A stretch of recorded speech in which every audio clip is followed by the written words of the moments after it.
There we go. Looks like we have a connection. All right. And welcome to the first few minutes of Book Talk on Book Talk. We're here on a different day, Thursday instead of a Wednesday, because I was traveling and we had some health issues. So we're just glad we're going to have a show this week. And we got some wonderful panelists as always. Voice actor Daniel Muthing, author J. Michael Knight, and Jen Hauser is going to be joining us. And so we are excited. As you can see, I am relaxed today in my hat and hoodie. Just got off the road yesterday from the Pencraft Awards, which was nice. Got to go bring home a plaque, bring home some hardware for a first place win for Divided States, which is always great anytime somebody recognizes one of your books and you get something to take home and show for it. So always honored whenever stuff like that happens. And it's always nice to get to hang out in person with other authors. I know that we're going to have a lot of us will be going to different events later on this spring and going into the fall, especially the one out in Virginia. That one, I know that a lot of our viewers are going to be going to. I can't even remember. It's something about sinners and signings. So that one's going to be fun. We are going to have our guest joining us in a few minutes.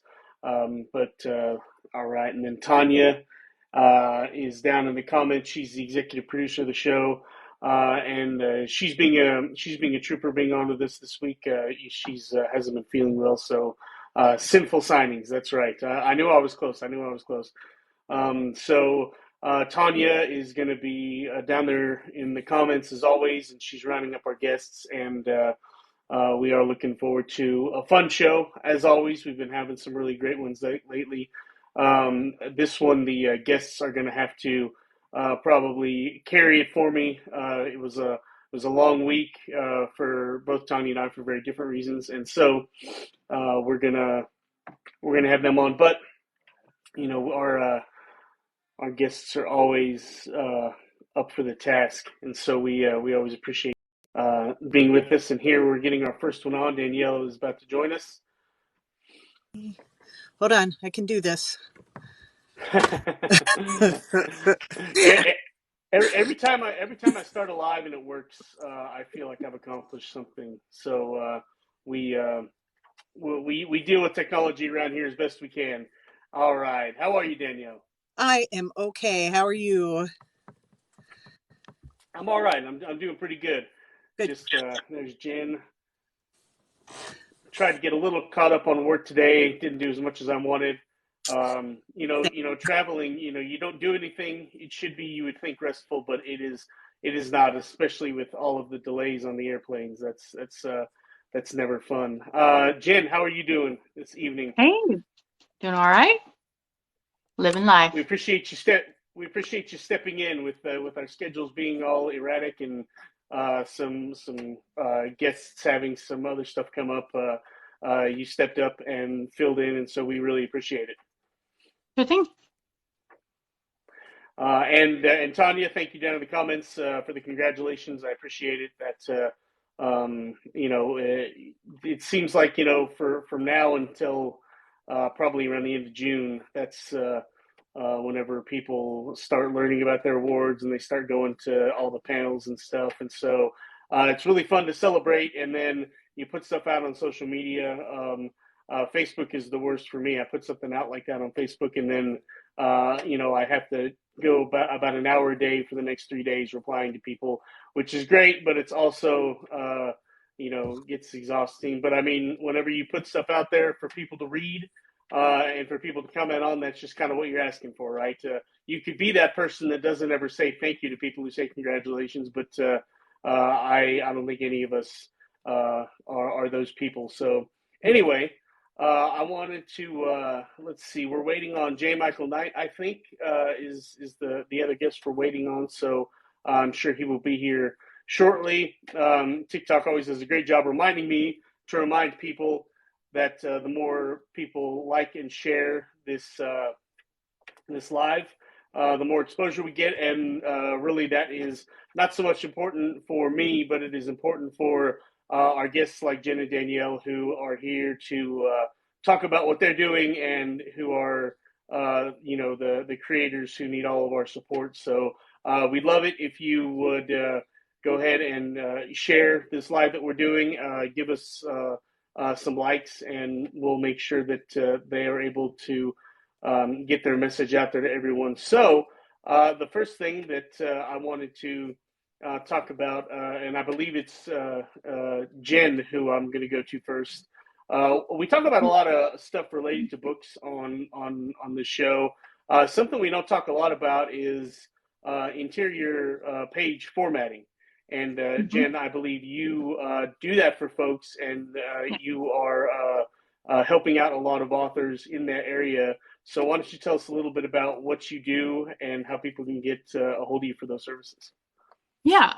So I've been talking with a lot of authors. It's one of those things that you kind of have to book months out. So I haven't officially had my first client finish, but I've done a dozen of my own. So I offer book cover design, interior formatting, and then also my page edges, which I didn't get to show you in the last one. I've got two more designs up here. That. And I was bummed. I was excited to be invited to this, but I just ordered the proof copy of my first one that is top to bottom color on the edges. The proof doesn't come until this weekend, though. Yeah. So anyway, I do the formatting, interior. These are the book journals, so they're not going to have the regular text you're looking for. They're just going to have like the book journaling stuff. Okay. But yeah, a lot of authors, it's one of those things that you can figure out how to do yourself, but we also have to wear about 57 hats. And I don't know about you, I don't wear good marketing and advertising hats.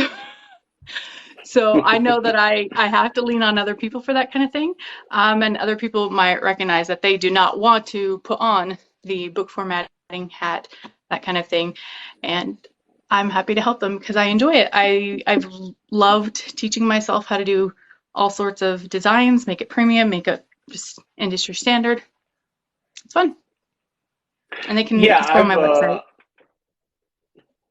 Okay, that's what I would say. I definitely I learned how to do some of the interior design for the Blue Handle books that we put out, and I enjoy certain aspects of it. One thing that it's people I think may not appreciate is how long it takes, because you have to be meticulous about a lot of little stuff.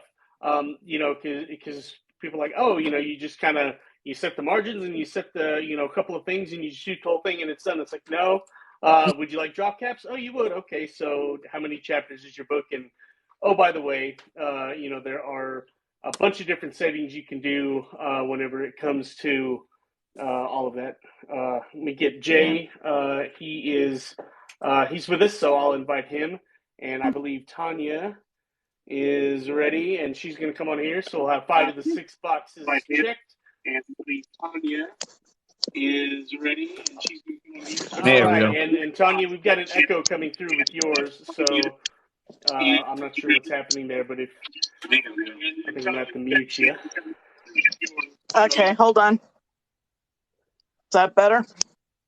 Okay, there we go. That is better. All right. Very good. Yay. Okay, now. Hey, sorry.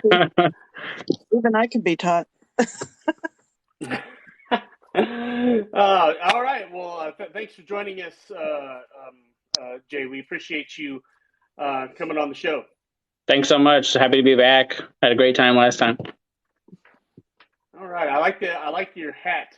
That Yeah, it's more stylish than mine. It's pre-Friday.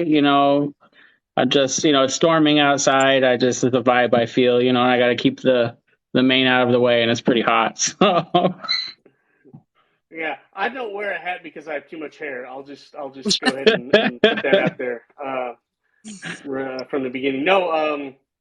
Anyway, so we were talking to Jen about page design, and so for those of you out there in the comments, and for those those of you just joining the panel, if you reach out to her, she does that, and she is helping out other authors. And even more than that, she does all that edge design stuff. I've only seen one book in person that has stuff like that, and it was A.G. Howard, Anita. She's an author from around here. She writes like modern retellings of fairy tales or other stories. I think Alice in Wonderland was her big one that got her on like the New York Times bestseller list. But she had somebody do that very special for her, and she brought it to a book signing that I was able to attend.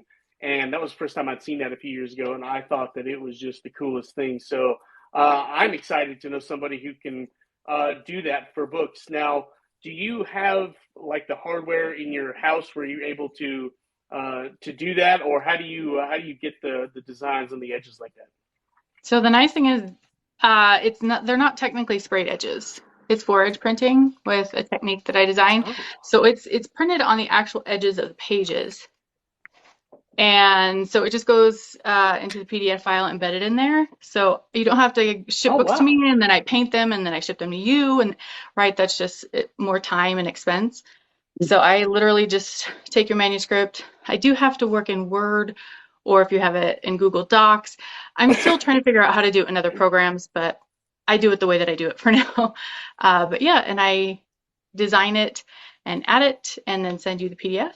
And it's pretty cool. Some people have talked to me about doing it just for like author signing events or some sort of limited edition, or some people might just like these you can just buy at any online bookstore anymore. No, Amazon, anywhere. The Book Depository, even though they're being closed down, anywhere. It's like a special edition that you don't have to race for. Super I cool. got a quick That question is for you. interesting because. Oh, go ahead, Tanya. On the inside, you did some special designing in there. Could you give us some examples of what you did on the inside of the books too? I'm not sure exactly which elements you're talking about. You're talking about like the. I'm sorry, like the chapter headings and the page markers. Oh, the page markers? I'm trying to think. I don't know if we're talking about the same thing because I haven't really talked about a page marker. Show us the inside. Okay, well, these are just the book journals. I didn't bring the fiction stuff. Oh, but you didn't bring the fiction book? Oh, girl, I'll be doing a reveal girl, I as soon told as I you to get be ready. No, I didn't get the proof copy of my one that has like all the extra special stuff. It's in the mail.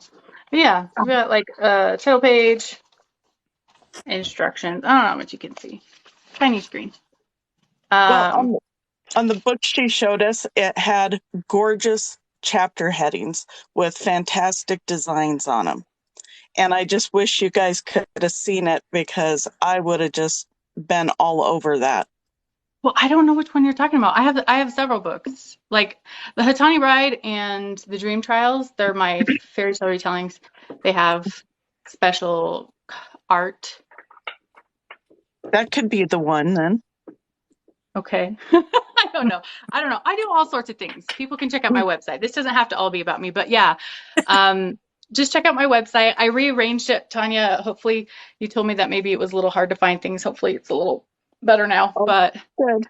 Yeah. No, I think have it's really pictures cool. and all sorts of examples. Sorry. What were you going to ask earlier? Rick? Oh, I was just going to say that interior page design for the genres that are well represented on TikTok is becoming so important, and it's becoming important, for the reader experience, and of course, that's what for those of us who are trying to sell our art, that's the most important piece of it, right? Whenever I go and I talk on to groups and on panels and stuff, like a lot of times, sometimes we talk about craft and we talk about other stuff, and what gets lost is that the things we do, we should always keep our readers in mind. And so it's so very cool to be able to do all of the awesome stuff that you do, but for those who wonder whether or not it's for them, it's important to remember that readers want that now. Whenever they pick up a print book, like we for the time we invest, we don't get paid a lot,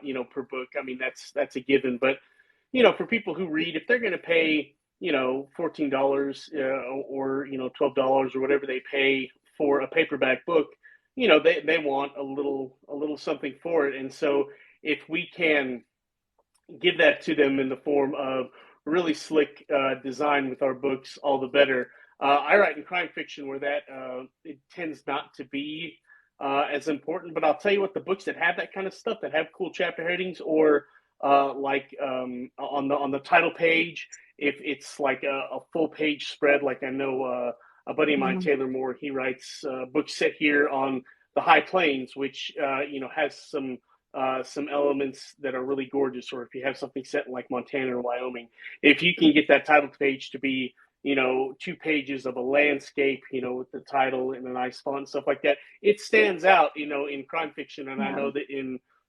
fantasy and romance, that's becoming the standard. So the stuff that you're doing, Jen, is important for folks. And if you can't do it, having somebody who can, really helps. I really love that what you're able to do with the edges is something that can be uploaded to Ingram and Amazon, and people just get that standard whenever they buy your book. Because I know what the need is. Whenever I was talking about it earlier, she talked about how it was very specially done just for events. She travels around and she's trying to sell them for a couple dollars more because she had to send them off, and they spray painted it and did their thing and sent it back. And I was just like, man, that is way too much trouble for me to even think about. But if it can just be something that comes with the print-on-demand books, I think that is, I think that's super fun. So everybody go check out her website, and that leads to another thing, web design, which I'm redoing my website now, and that is a whole different animal. It's for some, it's a lot easier to design the pages of their books than it is the pages of their website. For you, Jay, what sort of stuff do you think about when it comes to the physical production of your book that you try to make sure that you do well to make sure that your readers appreciate it? I mean, I use Atticus, which is a pretty good. Are you talking about kind of like for Jen, the kind of physical little details that I do for the actual physical copy of the book, or website wise? I mean both, but the book, we can start talking about that. So I use Atticus to write, and I'm not really artistic in that sense. So they have nice little options that you can add little flourishes to the chapter titles, and they have 10 different options or so. And then like you were talking about with doing that extra stuff, I try to do that instead for the things that I add to my book boxes. And I try to I'm making less, and because the things that I buy are super neat that I think, but they're also not the cheapest things in the world. So it's like, do I up the price of the book boxes, or do I take a little bit of a cut and try to find a medium? So that's kind of what I'm doing. I try to find little things that fit the book, each book, and then general things that everybody will like, and try to add them. I'll say about that. I think people don't appreciate that. I'm not as artistic as Jen. Just buying a fancy box for the books, which is what people want. They want the pretty. Yeah. It's like $5 a box. It was $5. I was gonna say mine were $6. Yeah, for like 3 designs on it. Yeah. It's just and all the stuff to put in. I don't think people appreciate it. But I like if you look here, I love little knickknacks. So I'm a all of this was me. You would think it was my wife. No, it was me. She doesn't like me going to Hobby Lobby and those types of things because I'll get knickknacks. Yeah. So do you guys? You talking about your book boxes? I know that at Blue Handle we put together, and a lot of publishing companies, whenever we send out review copies to, influencers and people who are going to be able to visually represent the book in certain ways. We definitely put together a really nice package for that. But are you guys doing that just for anybody who buys, books from your website, or how do you choose who gets? Because you're right, some of that stuff gets pretty expensive. So if you're giving away a lot of that for free, then you're actually going to lose a little bit of money on the deal. So how do you determine who gets all that fancy stuff? I don't actually. I've only done PR boxes once, and they were pretty low key because of my budget. and I don't have a massive following. So I've done more shopping than actual doing. So that's definitely a Jay question, not me. I do the giveaways. I'm kind of trying to do at least 2 giveaways, and yeah, it cost me probably about $100. I've probably spent 600, $700 giving away free stuff. But I more want people to have the experience, like an experience when they read my books, and then also be able to read. Like I want people to read my story and appreciate my stories. So I try to do the giveaways. I'm going to try to do a couple giveaways of each book box every month. And then I've debated whether do I want to have on my website, you can just buy the book by themselves, for less money, and have the option of doing the book box, or do I just want the book box? But I've talked with my wife, and I kind of just want it to be, if you get the book, you get special stuff, you get, the coin, you get, whatever I decide, nice pens, nice character cards, you get, the whole thing. So I'm going to give away the free stuff, and then you can get them online on my website. But I think I'm just going to have it that way. I want to hear about this coin. Gotcha. Tanya mentioned it too. Yeah. Do you have the coin? I'll be right back. Let me get one. I want to hear about Daniel's stuff too. I think, as we're talking about packaging books, right?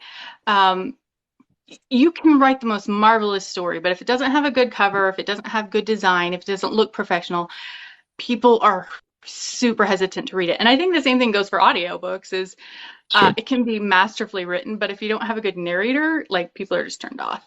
So I think this is a fun day talking about the packaging of things. Yeah. Let's see your coin, Jay.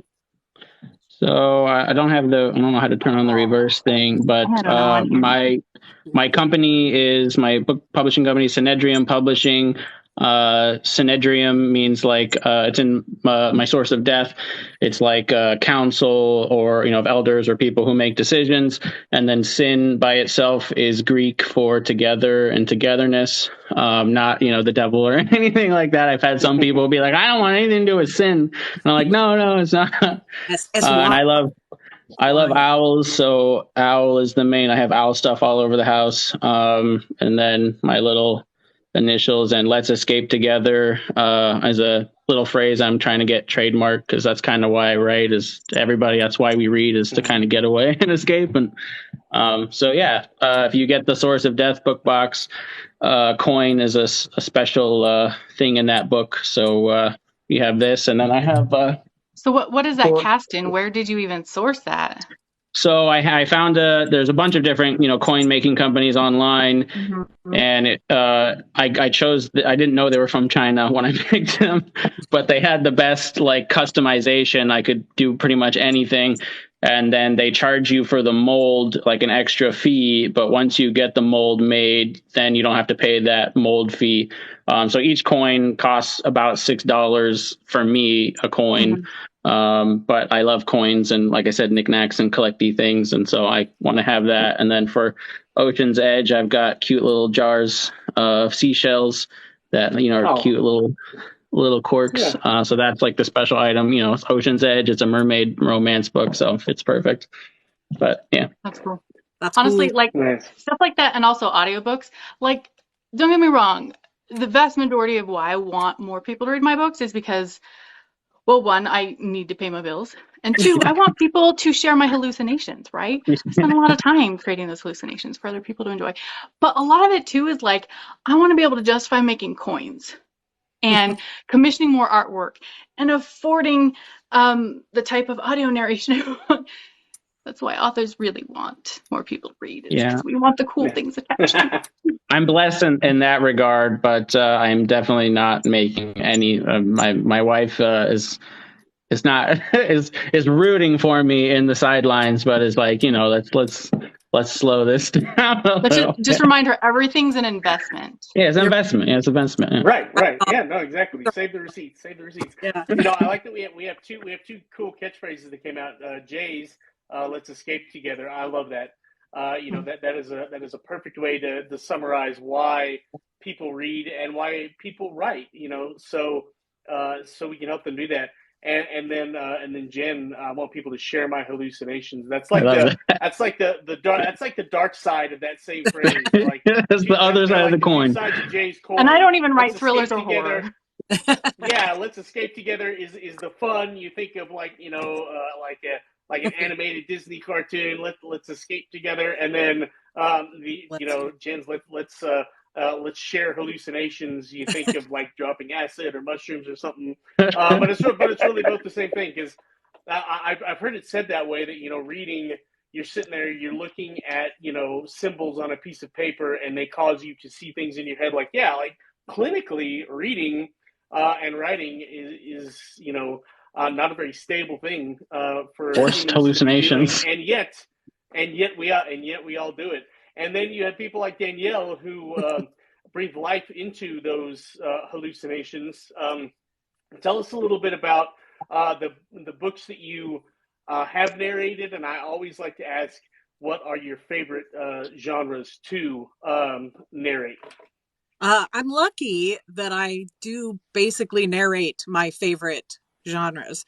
So I get to do a lot of fantasy and comedy, and I would love to do more horror because I love straight up horror. And a lot of the stuff that I do, it's vampires and stuff like that, but uh, there's usually comedy involved. It's not scary vampires, it's funny vampires, which is great, and I love that. But yeah, I would love to do some more like straight up scary horror. I've done cozy mysteries, I love those too, and just yeah, so I'm really lucky with that. But yeah, I don't know, I kind of like everything, so a little bit of everything here and there. That's nice. Yes, my favorite part about cozy mysteries are the super punny titles. I never get enough of that kind of like sort of cheesy wordplay. It's the best. And Yeah. like a lot of people look down on that, and I'm like, no, those like, you know how hard it is to come up with stuff like that is good double entendres that are creative and that make you chuckle and don't make you cringe. You know what I mean? A good headline, or not headline. I used to be in the news business. Title. A good title like that, yeah, is not easy to do. So that's the vampire series that I work on. She's great with the titles. Crystal Rain Love writes those, and the last one I did was New Year's Eve. It's based at New Year's Eve, and it was called Auld Fang Sign. Yeah, you gotta love that. You gotta love it. Thank you for all of the roses, Paige. We love you on the show, and so I don't think I mentioned it before, but if you out there in the comments, if you guys want to send us gifts, we will take them. As we mentioned before, we like to do really cool stuff, but really cool stuff costs money. So all of the tips and gifts are always welcome. Especially for our panelists and also for Tanya, who puts the show together. And so if you like what you're hearing, then go ahead and tip her, give her some gifts, because she deserves all of them. So yeah, we love all of our gift givers out there in the audience. And if you can't give gifts, but you want other people to do it, the easiest way to get that done is to share the live and to give us a lot of likes, because then we get seen by a bigger audience, and the more people, the more chances that people out there like giving gifts during TikTok Live. So thank you to everyone who's watching, and let's get some more people. We love that, and we always appreciate all of the help. Going back to our voice actor, Danielle, whenever, you oftentimes probably get books in more manuscript form, or you get them digitally. But whenever you read for pleasure, what sort of cool stuff do you like getting in your book boxes? I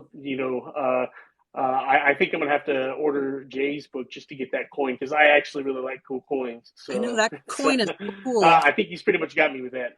Yeah, I was gonna say, I don't know that I've ever gotten anything like that. I have to like think through. I know I've gotten like fun stuff from my authors. Sometimes they'll send me cool things, but it's just for me. I don't think it's something they do for everybody. So that's always cool. I like that. I got lots of toys from people because they know I love to collect. I'm kind of a knickknack person. too. So yeah, I get that. Nice. So, but yeah, I think that's so cool. I love that coin thing and putting Thank you. boxes together. I think that's so fun. So I love that. It's a lot of fun. Yeah. I never even thought about doing a custom coin. How did that, I guess I should ask, do coins play a big role in your books, in your series, or do you just really like coins and you looked up how to make your own custom ones because it's super cool, because it really is cool? Yeah, so I collect. I mean, I was in the Army for 8 years, and so there's kind of a tradition to give coins, military coins. So I used to fuel helicopters, and some of the pilots would give me a coin, like they would get coins made for the helicopter that they pilot, and so I used to fuel them, and so some of them would come out and hand us a coin. So that kind of got me into military coins. I've got a little display case. And in the story, the main character, Mikey, gets handed a chest, a tiny little chest from a brownie fairy. And inside of the chest is a coin. And it's a super important item that he got for giving her cookies repeatedly. And all of his friends were jealous that he got this present, and they're like, "Oh my God, like, how did you get one of these?" He's like, "I just gave this, fairy a cookie, a few weeks in a row." So it's, it's a kind of representing the fairy coin that he got. That's cool. Excellent. Excellent. It makes me think like game tokens and stuff. I love board games, card games, that kind of stuff. And there's a website out there, I don't remember the name, but I've looked at it times when I'm feeling indulgent, that is print on demand. And since there's a lot of like spycraft, secret identities, assassin strategy in my fantasy series, you can have like the secret spy among you because there's constant betrayal. And I've thought about doing like a game. And you can make tokens, but I think they're all like wood or plastic. They wouldn't be as cool as that. But I think that'd be cool. That's so cool. I don't know that anyone would play it though. I'd give it a shot. Sweet. I love board games too. I would totally. Yeah, it'd be so fun. Especially with little figure, any little figurine knickknacks, I'm in. Sweet. Okay. Yeah. I'll make note of that. I've got 2 purchases so far. There you go.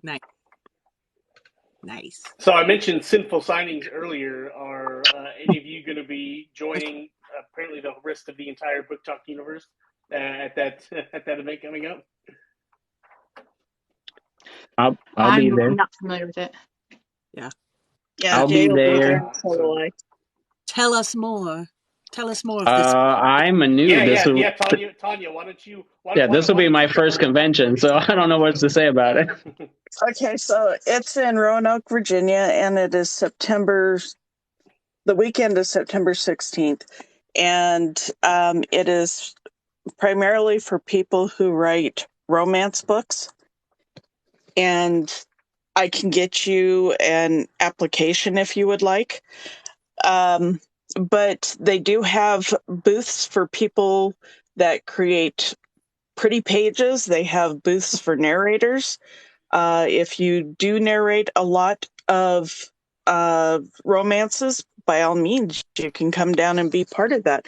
But I plan on trying to behave as much as possible. I know I've said that before, and some people may have to save my keister, but I really promise I'm going to be on my best. But there's going to be a huge ball the last night of it, and the ball's theme is the seven deadly sins. Nice. And I don't know what Jay is going to be coming as. You don't know? I haven't thought of it yet. I have strategically planned my outfit for that ball, and I hope it's just going to be the thing that blows the whole gala apart when they see it. Well, now I'm curious. Yeah, I know. Oh, it's going to be awesome. I can't promise being on my best behavior. Oh, well, you and I may end up in jail together then. I don't know. But yeah, pictures, Tanya. Yeah. Oh no! I want y'all to come and join us because this is going to be just great. It's going to be awesome. We have some really stellar people coming.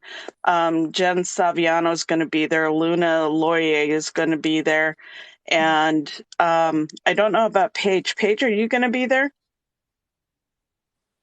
I think she is with her husband. They may, or boyfriend, whatever. PJ, whatever he is. But I know that they are probably going to be there too. Allie Dane is going to be there as well. But, even if you want to just come and have fun with us all, hang out, we'd love to have you there. It sounds like a blast. I want to get a book anyway someday, but I'm trying to get my banners done, figuring out and figure out what kind of goodies and stuff I'm going to have there. You haven't had your banners done yet? No, I'm working on it now. I just hired somebody. Oh, Jay. Wow. I'm trying. Full-time job now. I see her doing this. He has time for September. I know. I'm just giving him a hard time. Got to give somebody a hard time. Should be him, right? Letting loose at those book conventions is fun. I at the last couple that were held live for crime fiction folks, and as you can imagine, people who write about detectives, they tend to drink a lot. So the last one, I brought a comically large bottle of bourbon. It was in Minneapolis, and I mean, I'm talking, this thing was probably like this tall and this wide. I don't know. It was probably like a gallon or something like that. But it was actually, it was cheap, but it was a good brand. It was Four Roses. So went ahead and got it and snuck it into the ballroom, because you're not supposed to bring outside stuff. But apparently they didn't notice the giant bottle that was in my hand. I passed right through, and so that was I didn't end up in jail. But the point is that yes, that is a place where writers and authors and people in the book industry like to come together and see each other and talk, because we do stuff that is so different than a lot of what the rest of society does and cares about. And I would say, especially the writers, it's stuff that a lot of times only other writers understand what you do and the craft that goes into it. And, whenever characters take over a story, you tell someone who doesn't write that, yeah, my characters decided to do this, but they're like, but you're the one writing the story. They're like, yeah, I mean, yeah, physically I'm typing, but I'm not in control of the story. And they're like, but I don't understand. It's like, yeah, no, we don't understand either. So, and then the conversation just falls dead. Yeah, or like writers, they say, how do you find your characters? And some of them are like, well, I'll be sitting there and I'll imagine I'm sitting at a table and they sit down beside me and they just start spilling their whole life story to me. And it's like, oh, so how often do you imagine people are sitting across from you, crazy lady? I mean, and it's like it's always very interesting to hear how that kind of creative mind works. But I think that it's true of anyone who's in the creative arts that we just we work a little differently than somebody who's was always born to be an engineer or a CPA or something like that, because that's not something that I could handle. Not only because I have number dyslexia, but I mean even that, I couldn't sit there at a computer all day and just do numbers. My brain would explode. So anyway, that's a little bit about the creative process and why we're all here. I am interested, Jen, now that you've told us about how you create your physical books. Now let's talk about the actual words that are inside. What do you have going on with your writing, and what are you working on? So I've got my next fairy tale retelling coming out this month, and the anthology that it's in just came out, I think, yesterday. So it's exciting. I'm still waiting for my copy in the mail. I've actually been working a lot under a different pen name, which I don't mingle, so I won't discuss that. But soon I will be going back to drafting in my Cedar Wars series. So there's a central trilogy, there's a spin-off duology, and then I'll be starting a new spin-off duology, which will be my first published book from a male perspective. He's actually the favorite love interest of the trilogy. And yeah, it's going to be a tome. And I'm excited. There's lots of, spy, traitor, betrayal, revenge, Good stuff. all the Good good stuff. stuff. Nice. Tons of romance, of course, though. I mean, and they're plant people, so it's fun. He'll be my first disabled character though, because he actually was born without magic, which is a struggle for him. But yeah, that's what I'm going to be working on next. I accidentally was stupid and set a pre-order date, so it's supposed to release in August. I've written like 2 chapters, so.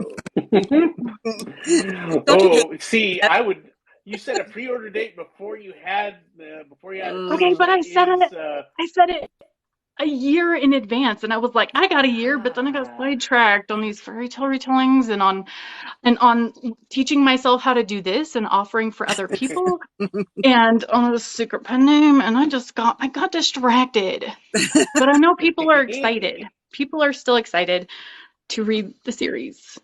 At least the people who've read the series. That's pretty.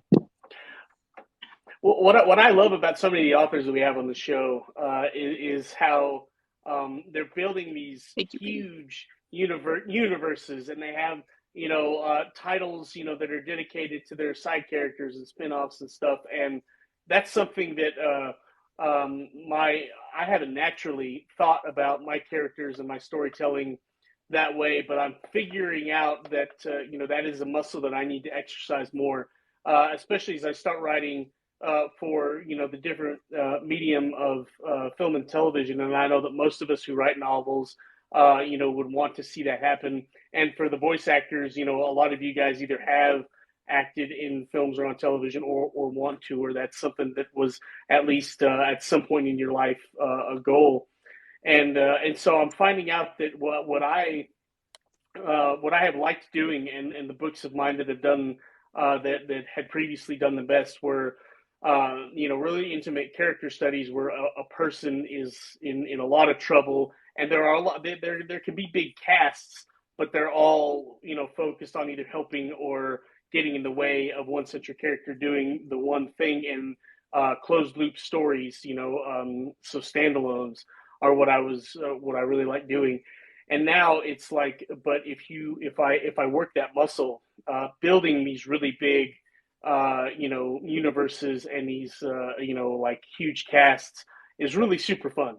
So I really like hearing every time somebody talks about a really big universe that they're creating, and that they have all these characters and they're doing titles that are based on side characters and stuff.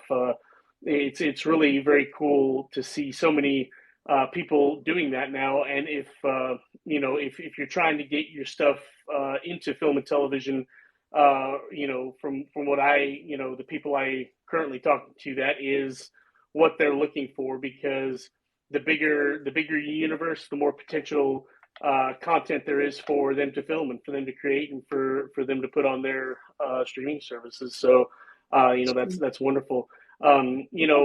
Danielle, I imagine whenever you're looking at potential authors who you want to narrate for, and if I don't know if you'd call them clients, but people you want to work with, I imagine you probably look and see what series they're doing and how many books are going to be in that universe. Because if you can start narrating for an author and that they have all that, and they're going to want to keep you around if your character that you're primarily narrating for is going to be in their next 30 books somehow, I assume that's a good thing for you. Why don't you tell us a little bit about how that works in your world?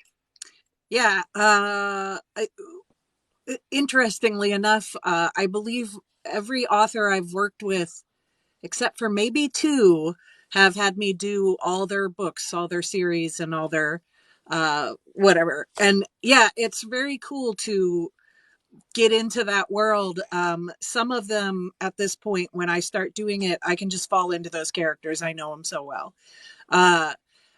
Something I do think is kind of funny is when you do a first book and you're talking about these huge worlds, and in your first book there's this character who shows up who has like one line, and then I give him a voice that's like, yeah, hey guys. And then he becomes a main character. I'm like, son of a bitch. So if you do Makes know sense. you're gonna make that person big, just give me a little heads up so I don't give him the craziest voice ever. Hey, that's the plot holes authors deal with. When you mention one restriction in the magic system, and then 5 books later, you're like, "Dang it! I wish I had never said that." Right. You're Mhm. like, can I change it? Uh Yeah, yeah. But I Just love take a page from the Marvel books or from the Marvel right. movies and just create a new universe where that rule doesn't apply anymore, So in the and just make sure that multiverse. your characters can go back and forth in between all the multiverses. they got That surgery is one between thing. books for voice change.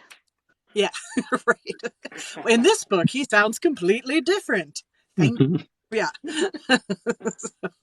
Yeah.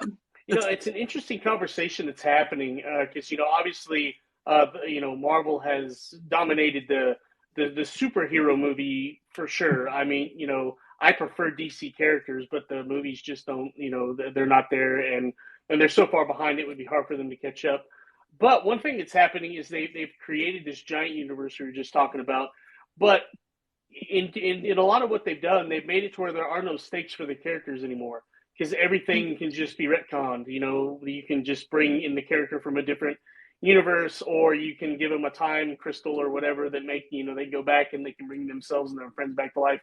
So like it's something you couldn't get away with. I don't think if you're writing a novel series. I think if the MCU were a series of novels, people would have started rejecting that because they don't get that emotional feeling at the end when a character is in mortal danger or in trouble because you know that they're really not. You know that there's another version about out there somewhere that's just gonna come in. But of course now, of course, the DC universe is doing that. I guess with the new Flash movie, although they're making it okay because they're bringing back Michael Keaton as Batman, so I can't be mad at them. I mean, I think that if they were going to do that, I think that was totally the right move. But whenever you are, and Jay, again, talk to you, feel free to give us your opinion first on this. When you're writing series and universes and stuff that intersects like that, how important is it to make sure that you are still able to have a reader connect with someone in each book and have really high stakes for each story you write, even though you have so much going on in your entire in everything you're writing? I mean, thinking about multiple universes and stuff like that, my second book that I'm about to finish now involves kind of God. I have two gods, which you'll find out. Like it goes small world, second book or first book, and then the second book is really expanding quite big. And I've had to think about continuing on the story, and do I want to like, since I have gods involved, are there different universes? What does the god rule over?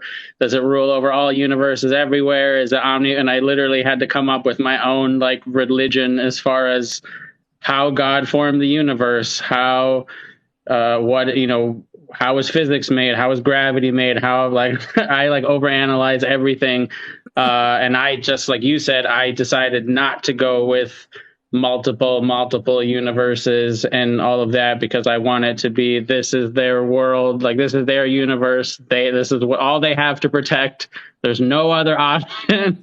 So they, like, you either go all in, which that's something that the main character has to decide throughout the whole journey. Is it just keeps getting piled on him, more responsibility, and then his option is, well, I either continue on and I keep putting up with all of this crap, or everybody dies and the whole universe is over and there's nothing anymore. So yeah, I don't really like the multiple universes thing. The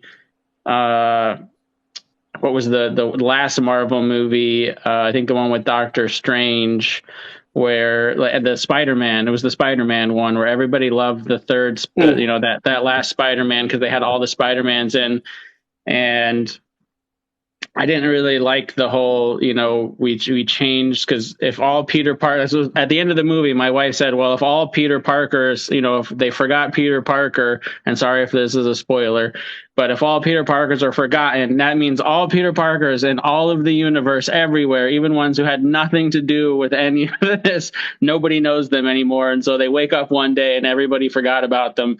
And I feel like when you keep opening it up bigger and bigger and bigger, like you said, it's exactly, the stakes just kind of get ridiculous. Yeah. Even on a smaller How scale. about you, Jen? Yeah. What do you focus on whenever you're connecting all of these different pieces in your universe? I like to just put in tiny clues, tiny questions, and not stealing the thunder like they do by creating multiple universes. I don't have resurrection in my Cedar Wars magic system. Once I kill off that character, they are gone. But even like the first spin-off duology, I started writing a solo book, and then it turned into a trilogy, and then it turned to this and this and this. Right? It's going to be 9 books, probably.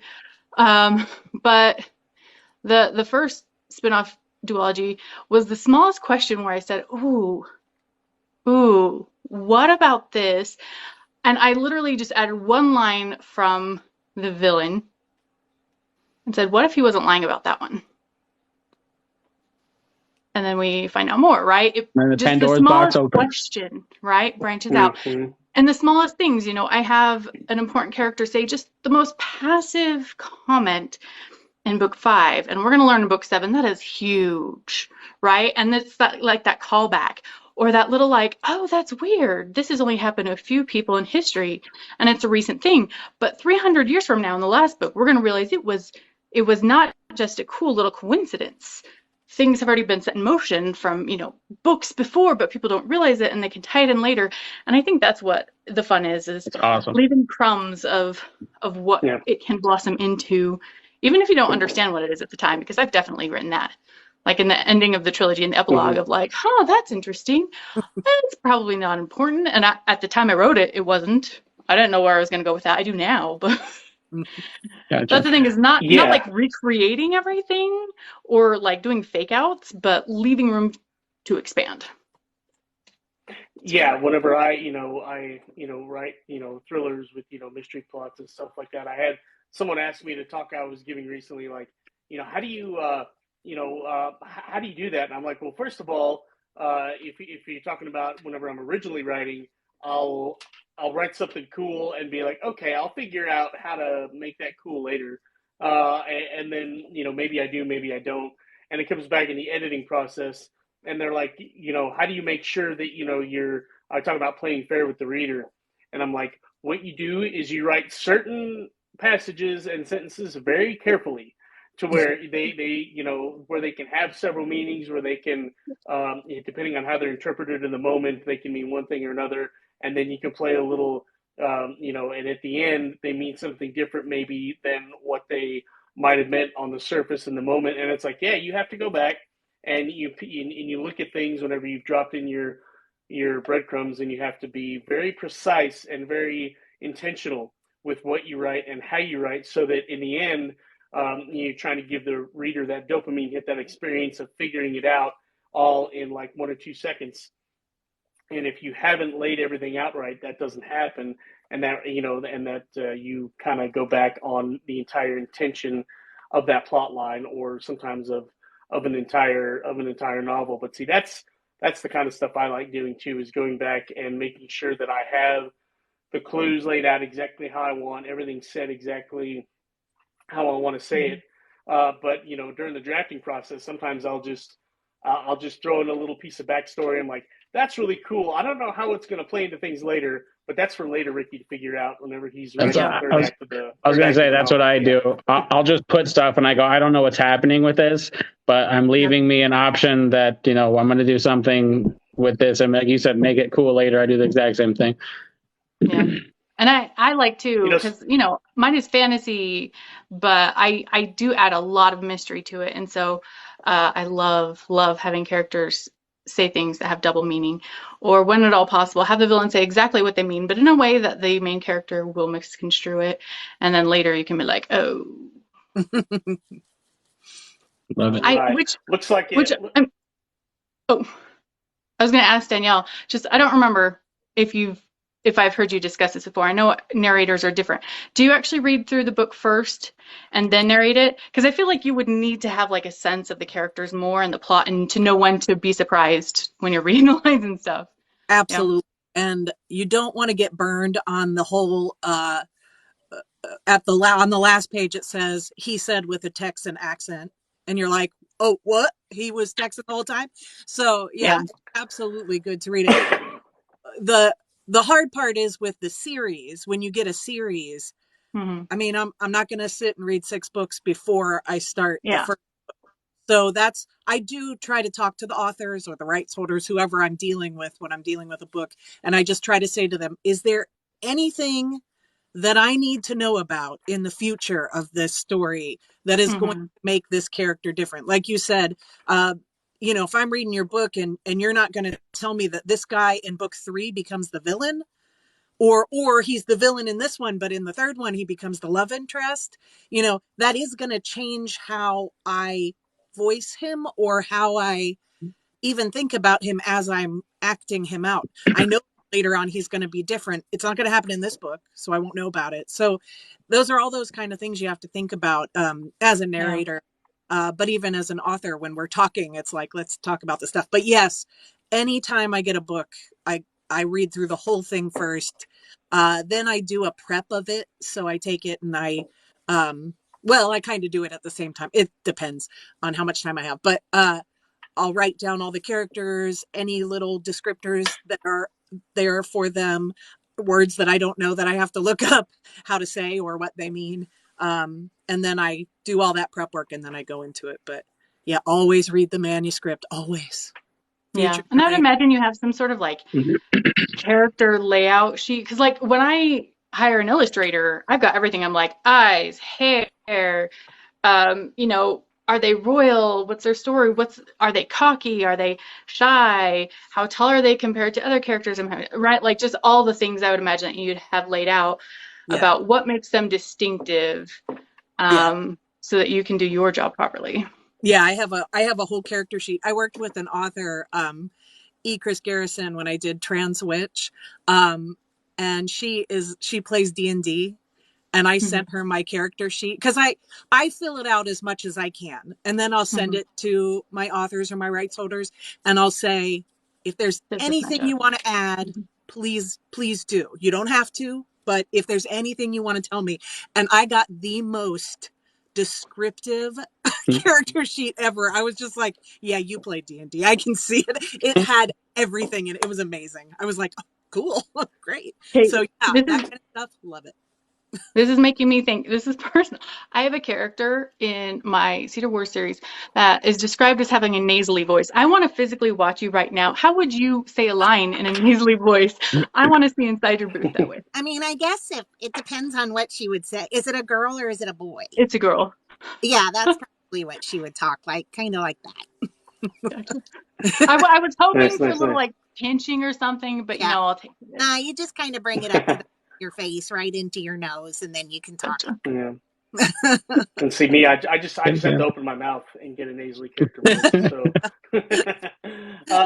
So question from Tanya that's always a good one, and we'll start with you, Jay.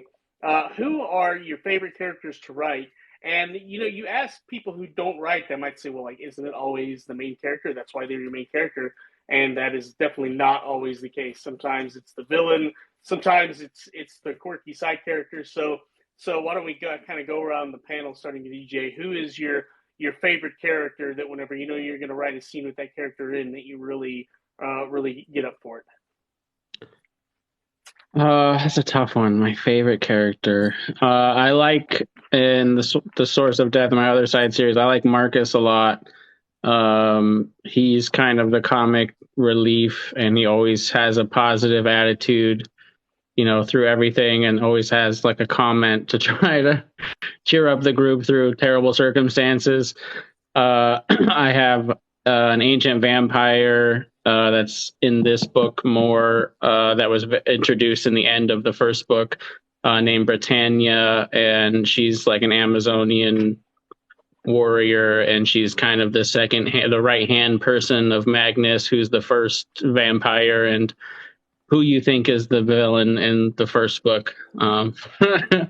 But I would say probably those two are my favorite. I also like Lakin a lot, and she's a little brownie fairy. At least you think she's a little brownie fairy in the first book, the one who gives the main character the coin. I like her a lot too. And then in Ocean's Edge, very nice, very nice. In Ocean's Edge, that's a tough one. I probably like Lily the best. She's been through. Alex, the main character, found her when he was working a case. He's like a vampire cop, but a KOP, a keeper of the peace, for this mystical organization. And so he found a little girl in an alleyway who was like 10 years old, clutching a knife, and she was trafficked by the cartel. She was Hispanic. And she had killed the person who was like grabbed his knife out of his pocket and killed him while he was trying to do bad things. And so he pretty much was like, okay, I found this human, and was going to give her to the organization of supernaturals. And they're like, there's nothing we could do with her. We'll get rid of her. Like, don't worry about it. And so he's like, no, like, I'll take her instead, I guess. I don't know what you mean by get rid of her. So he kind of adopted her and trained her to be a pretty badass, worker alongside him in his cases. So I really like her a lot.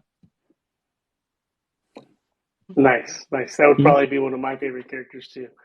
Jen, how about you? It's hard to pick favorite because I love them all in their own way, right? I love my sweetheart, shy, mentally ill main character that reminds me a lot of myself. I like my anti-hero who is nothing like me, but I love her, right?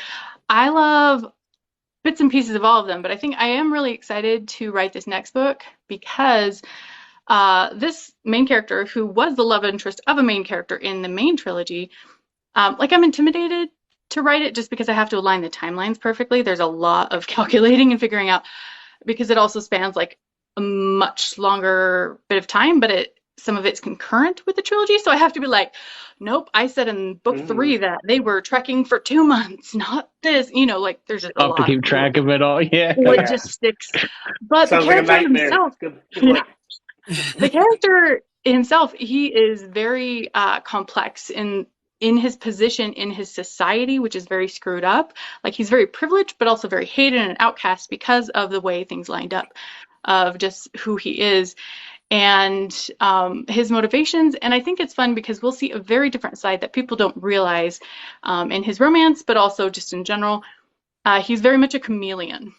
And from the love interest point of view, he is one way because he chameleons to those around him. The formality with which he speaks, and just the way that he acts, he's very good at accommodating other people. And so we'll get to see a more complex side of him where he's not around her and he's different. And I just like exploring extra depths and seeing complex characters along with the plot, obviously. But I really like character-driven. So. Me too. Oh yeah. And for Danielle, what do you have a favorite character that you have given life to, or even if it's just your favorite type of character? Because you obviously deal with probably more characters than us writers do. No matter how big our universes get, you have voiced characters in several authors' entire universes. So you probably have several hundreds of characters you could pick from. But give us some examples of your favorites. Yeah, I love villains. I have a thing for villains, so I like to do the villains. But I'll say I was trying to think through I don't know. Yes, it is hard. It's like picking your favorite child that I believe Tony said. I was thinking about the Twice Bitten series, and since I've told Crystal Rain who my favorites are, it's okay that I point this out because she already knows. But my two favorites in the series are, one is Daniel, and he's a dragon shifter, and he's totally a surfer. So and he gets serious sometimes, but mostly this is how he talks. And so I really love him. And then Ginger, who I love, and she is a badass lesbian vampire. And she has the nasal voice, so she talks like that. I love her. She's based on Tank Girl Like that's who I based her on.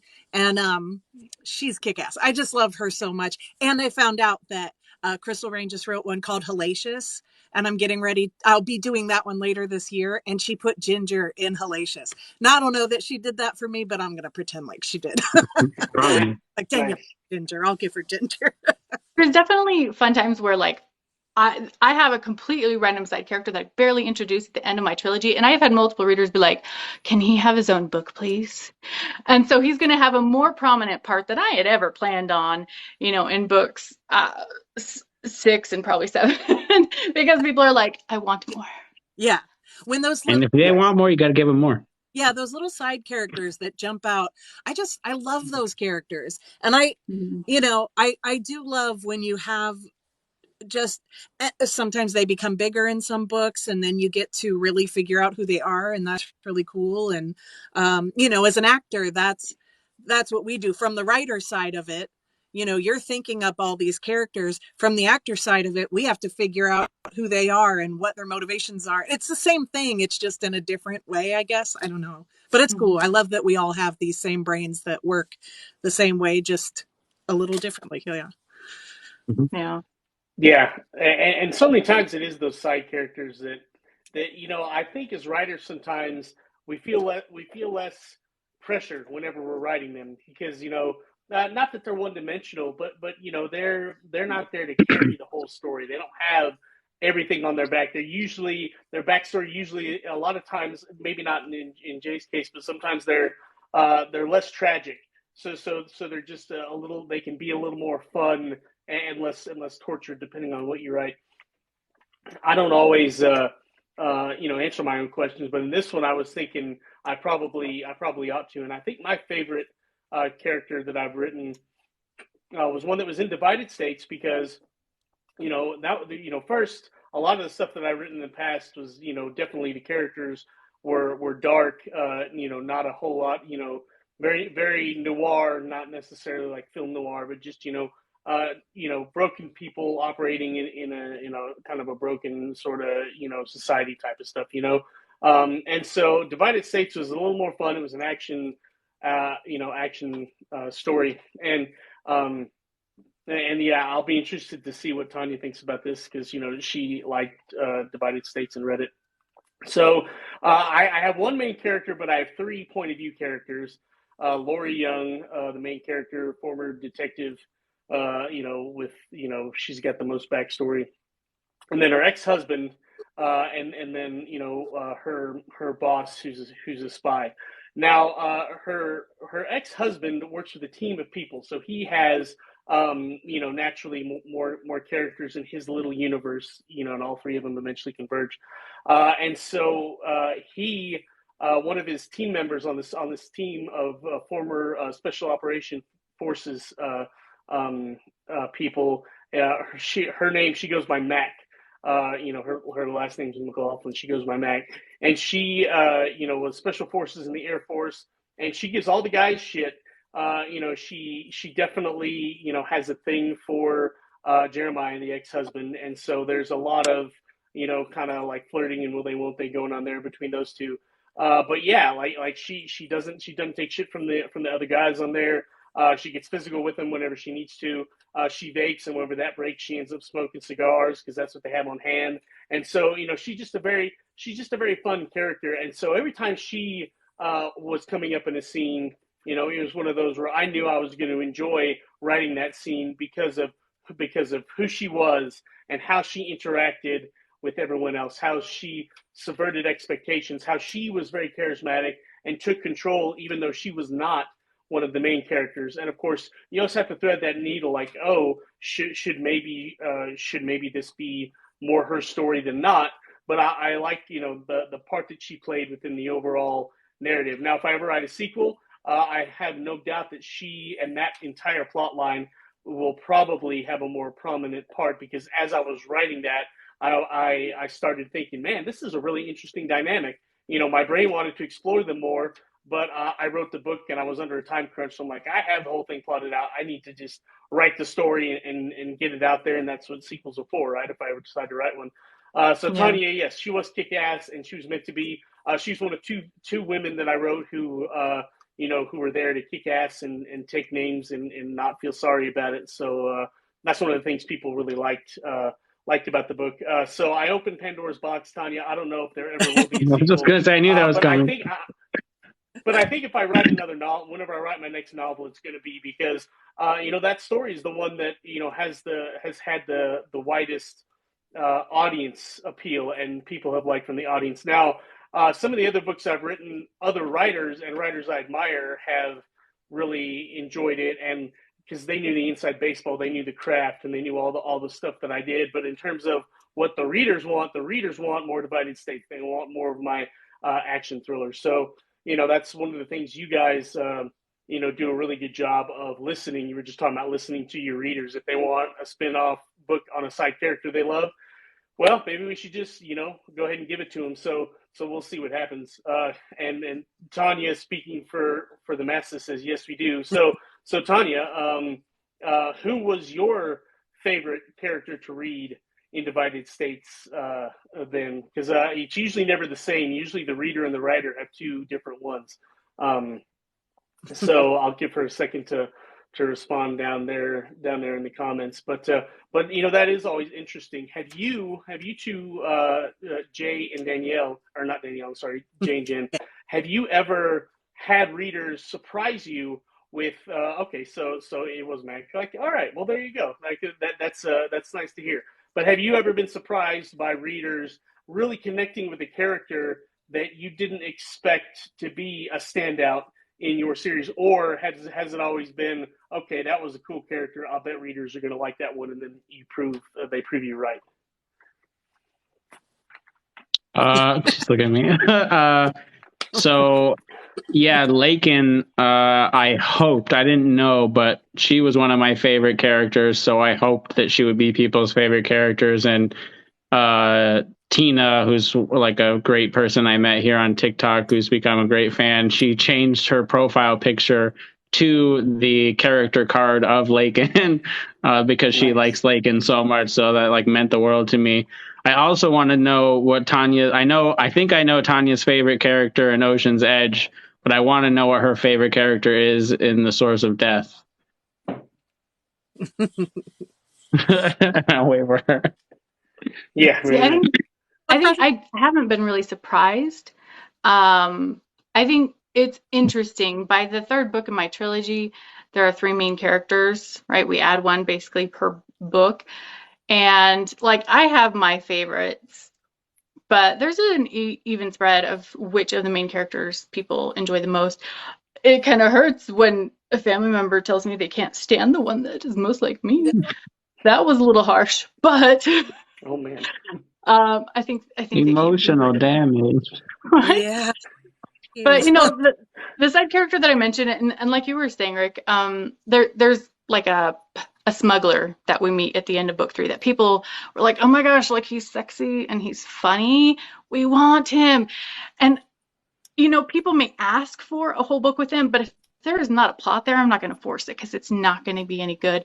So that's why he's going to be a much more prominent still side character in future books. But I just can't, I don't know. You have to have a mesh of giving the people what they want, but also being true to the storyline and your own creativity. I wish I had a story for him. Yeah.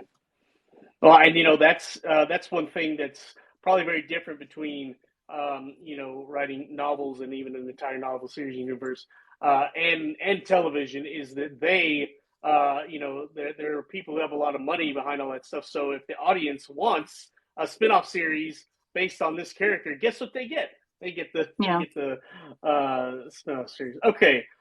So do you need me to send you another invite, Tanya? I know that didn't seem to work last time. So we can kind of get her on, because I like for her either in the second hour to ask her burning questions, because she knows you all a lot better than I do. So let's see. Doesn't look like it's giving me an option to send her an invite. Just pause so no, we can okay. read your She comments. just wants me to pause and let her comment. So we're all just going to stare at the screens and be quiet. Yeah. No. That is exciting. But I'll tell you what, tell Renee to be quiet. That's I hear that a lot, but I don't always listen. So there's a 50-50 chance that Tanya's going to get what she wants. No, I'm just kidding. Tanya's sassy. Yeah, she likes the main I think character. Okay. Yeah, I think she's answering the questions that you all asked her. Yeah, it seems like she likes the main character. Well, that means everything, I guess. All right. Well, I'll tell you what then, Jay. Why don't you? He has a lot of levels to him. Why don't you give us a short character bio on Mr. Black? So, Mikey lost his parents when he was 5 to monsters with glowing eyes. They were, he was 5 years old and his parents were, fleeing. They packed up their apartment and fled, and he didn't really know what was going on. And while his parents were being attacked by, he was hiding in the bathroom, and his parents, this is the opening. Like I do a pretty, rough opening, and then I kind of do a nice, palate cleansing chapter that's kind of light and like fun in between. And then I get into the story more again. But Mikey, he has an ability, and pretty much everybody around him gets sick. And the longer you're around him, the sicker you get. And so he was orphaned and then put in the foster system, but no families wanted him because they would realize they thought he was poisoning them. He thought he was radioactive. And so he was just tossed from foster home to foster home, and then was finally just kept at the orphanage once people stopped adopting the kid who was poisoning their family. And so he pretty much spent, his time alone, allowed to go to school and then come back. And he was picked on all the time because kids would, he liked to draw monsters and the macabre, kind of keeping the memory of what happened alive. And so he's just kind of a nice guy. He knows, he had the option to start resenting people and hating them, or just going like, okay, there's something wrong with me. I understand. Like I make people sick. And so I'm just going to stay away from them. But he always wanted friends. He always wanted to belong somewhere. He didn't know what was wrong with him. And then a mailman, when he's 14, comes and, finds him being picked on and rescues him, because the mailman knows who he really is and he's an important person. And so takes him in. And amazingly, the mailman's not sick. He doesn't seem, whatever Mikey has doesn't seem to make him sick.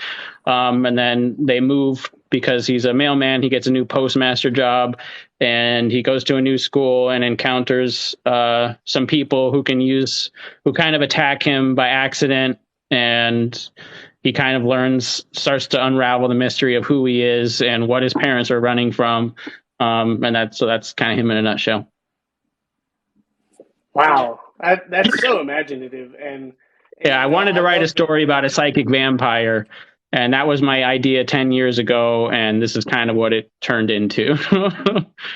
Nice. That's cool. Well, and I love that, you took and you made a physical manifestation of what I'm sure a lot of kids in that system and a lot of kids in general feel like, like everybody, I show up in a room and everybody just automatically is, and in your case, getting sick or whatever. Like, I think that is, so, that tugs at my heartstrings to think about a kid who like physically, literally does that. But yes, that's certainly how a lot of kids in that situation must feel. And even kids who just feel like outcasts, even if they're not in the foster system. So, that's super powerful, and I can see why that would be one of Tanya's favorite characters. And she says Harry Potter and Percy Jackson, are some comparable worlds to yours.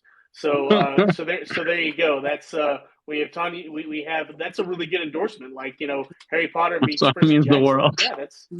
Yeah, no, that's great. So for everyone out there watching, if you're fans of those books, then give Jay's books a shot. And bonus, it sounds like with certain books you can get some awesome freaking coins and collectibles. So go ahead and take advantage of that. I actually I don't seriously collect coins, but I like cool and different coins. I like buffalo nickels and like the old school pennies like that. And some of the coolest coins I have are the football coin toss at the beginning, those specialized ones with different team logos, and and stuff like that. So for special games, I've got one or two of those from the University of Texas because I graduated from there and I was a donor and season ticket holder. So they give us like molds of That's the cool. replicas of those sometimes. So yeah, like definitely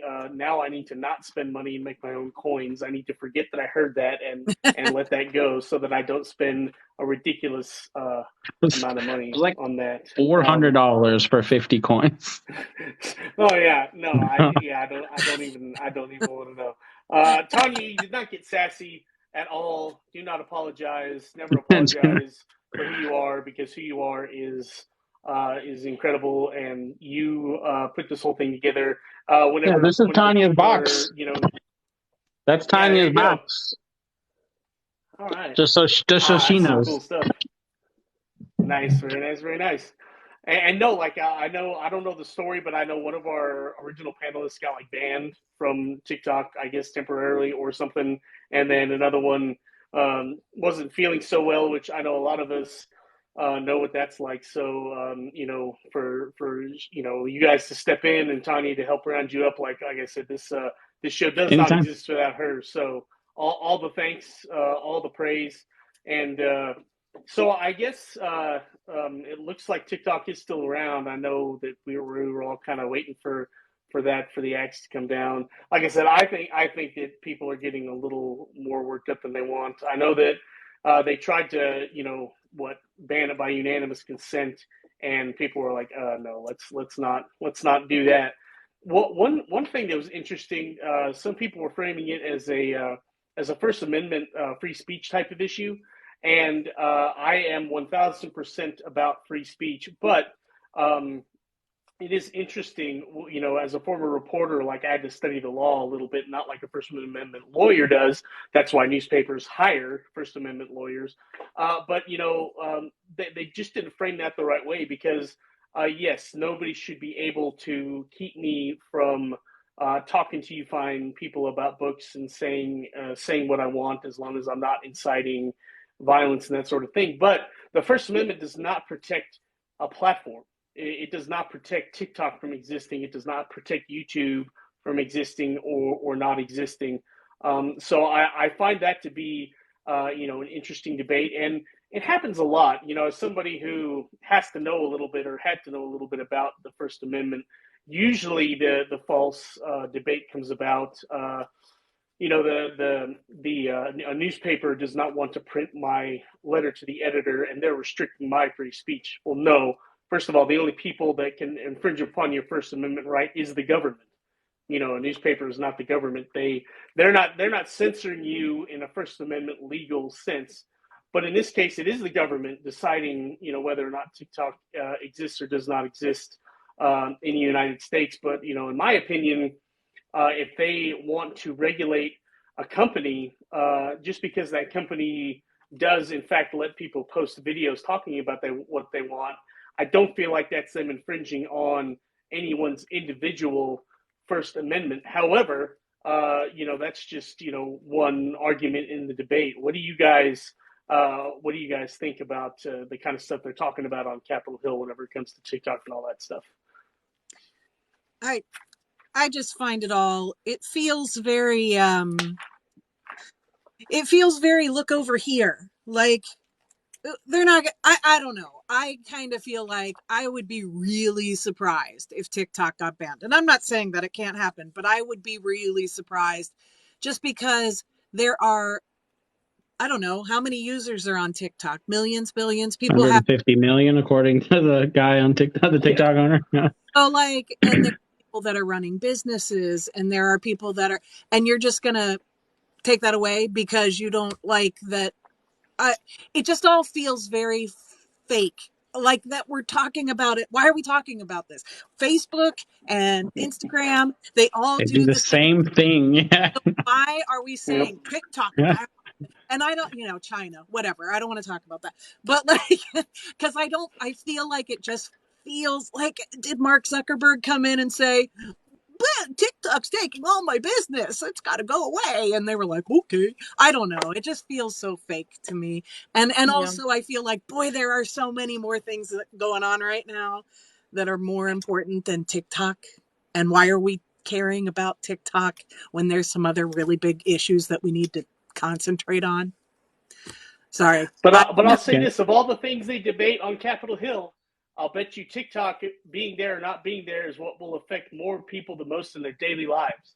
The only other exception being inflation and how much it costs to buy groceries at the grocery store. So in that sense, I understand why it's getting so much attention because 150 million. Like say it's literally 1/3 of the American population who is old enough to use a cell phone, right? Even counting the kids that are on TikTok, however young they allow them to be or whatever it is. Let's say it's 1/3 of the United States population. Like, holy cow, that is a ton of people. And like, yes, they spend so much time on that app and they get such fulfillment from creating. And we all know what it's like to get personal fulfillment from creating stuff. That's what we do, right? So if creating cool TikTok videos and talking with their friends on the app is the way that they get that same kind of fulfillment, then yeah, like it might be one of the biggest decisions that Congress can make that will directly affect the lives of the most people in this country. Like I said, with the exception of how much it costs to literally, live and eat and shelter yourself in the United States. But anyway, somebody else. I don't want to dominate the conversation.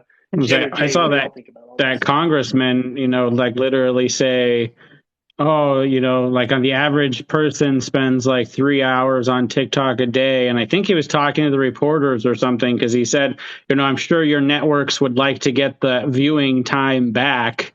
And it's like, okay, I'm sure you would, but They never I'm had it. watching what I want to watch. If I wanted to watch your network for 3 hours, I would. This is obviously what I want to watch, and who I want to interact with these people, not the news. Right. Yeah. There were just so many fallacies, and it was just ugh. All the clips I watched were frustrating, and my mind constantly lingers on the fact that Facebook was found to have manipulated people's emotions, that they literally changed people's news feeds for unethical sociological research about making people more depressed based on what they put on their news feeds. They're still operating. Right. Well, And I because see, I started off as a YouTuber too. There are all these challenges. It's not TikTok killing your children for eating spoonfuls of cinnamon, yeah, right? They're all over. It's not just yeah, one place. yeah.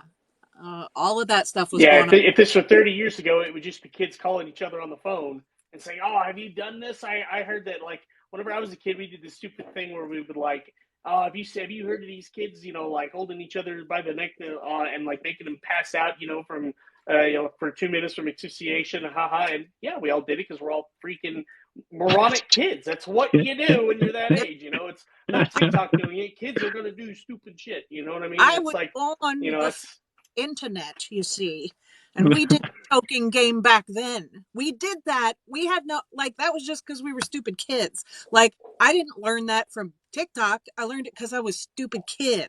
So it's like, no, I didn't have internet. I didn't learn that from the internet. I learned it from my other friends. So having this stuff doesn't make kids more stupid. Kids are just stupid. That's just, we Yeah. all Well, were and stupid when we I were would kids. argue I would Yeah. argue that the internet has negatively affected in that way because we get to get our 5 minutes of fame, 10 minutes of fame, because we can video it and share it, right? But it's not a TikTok problem. True. Yeah, mm. absolutely. It can be Yeah, Yeah, done that's on an any internet platform. problem. Yeah. yeah. That's yeah. And I mean, in yeah, definitely. Oh, yeah. The internet has changed the way we all live our lives. Absolutely. Um, but yeah, again, But like either you, way, not people it's not still make stupid decisions. right. It's not just TikTok. It's everywhere. But again, blaming stupidity on blaming doing stupid things on something other than the person or the way they're raised or whatever. I was just reading a debate the other day again about are video games the reason for all the gun Oh. violence? I was about to say Oh, this conversation we're having right now reminds me of that one. Yeah, that we were having right after Columbine. yeah, It's what I found disturbing a little bit about the Capitol Hill, the stuff I've watched is how technically incompetent these people are who are making these decisions for us. And like, it shouldn't surprise me, not only based on the age, but based on the fact that most of these are professional politicians who have people who do a lot of the stuff that we do themselves. Like like half of them have people who answer their phone for them, and all that kind of stuff. So I guess, it doesn't surprise me that, they don't have to engage with technology as frequently or in the same way as you or I. But I mean, they still should do some research, and I do understand not wanting to give everything over to China, and I am not, I'm not a friend of, the Chinese Communist Party in any way. I think, I was covering sports for a lot of my, as a younger man, and the NBA, whenever they just completely did whatever China wanted them to do because they have such a huge fan base over there, like that just really kind of upset me, and it's like, I don't think we should just be kowtowing to them over there.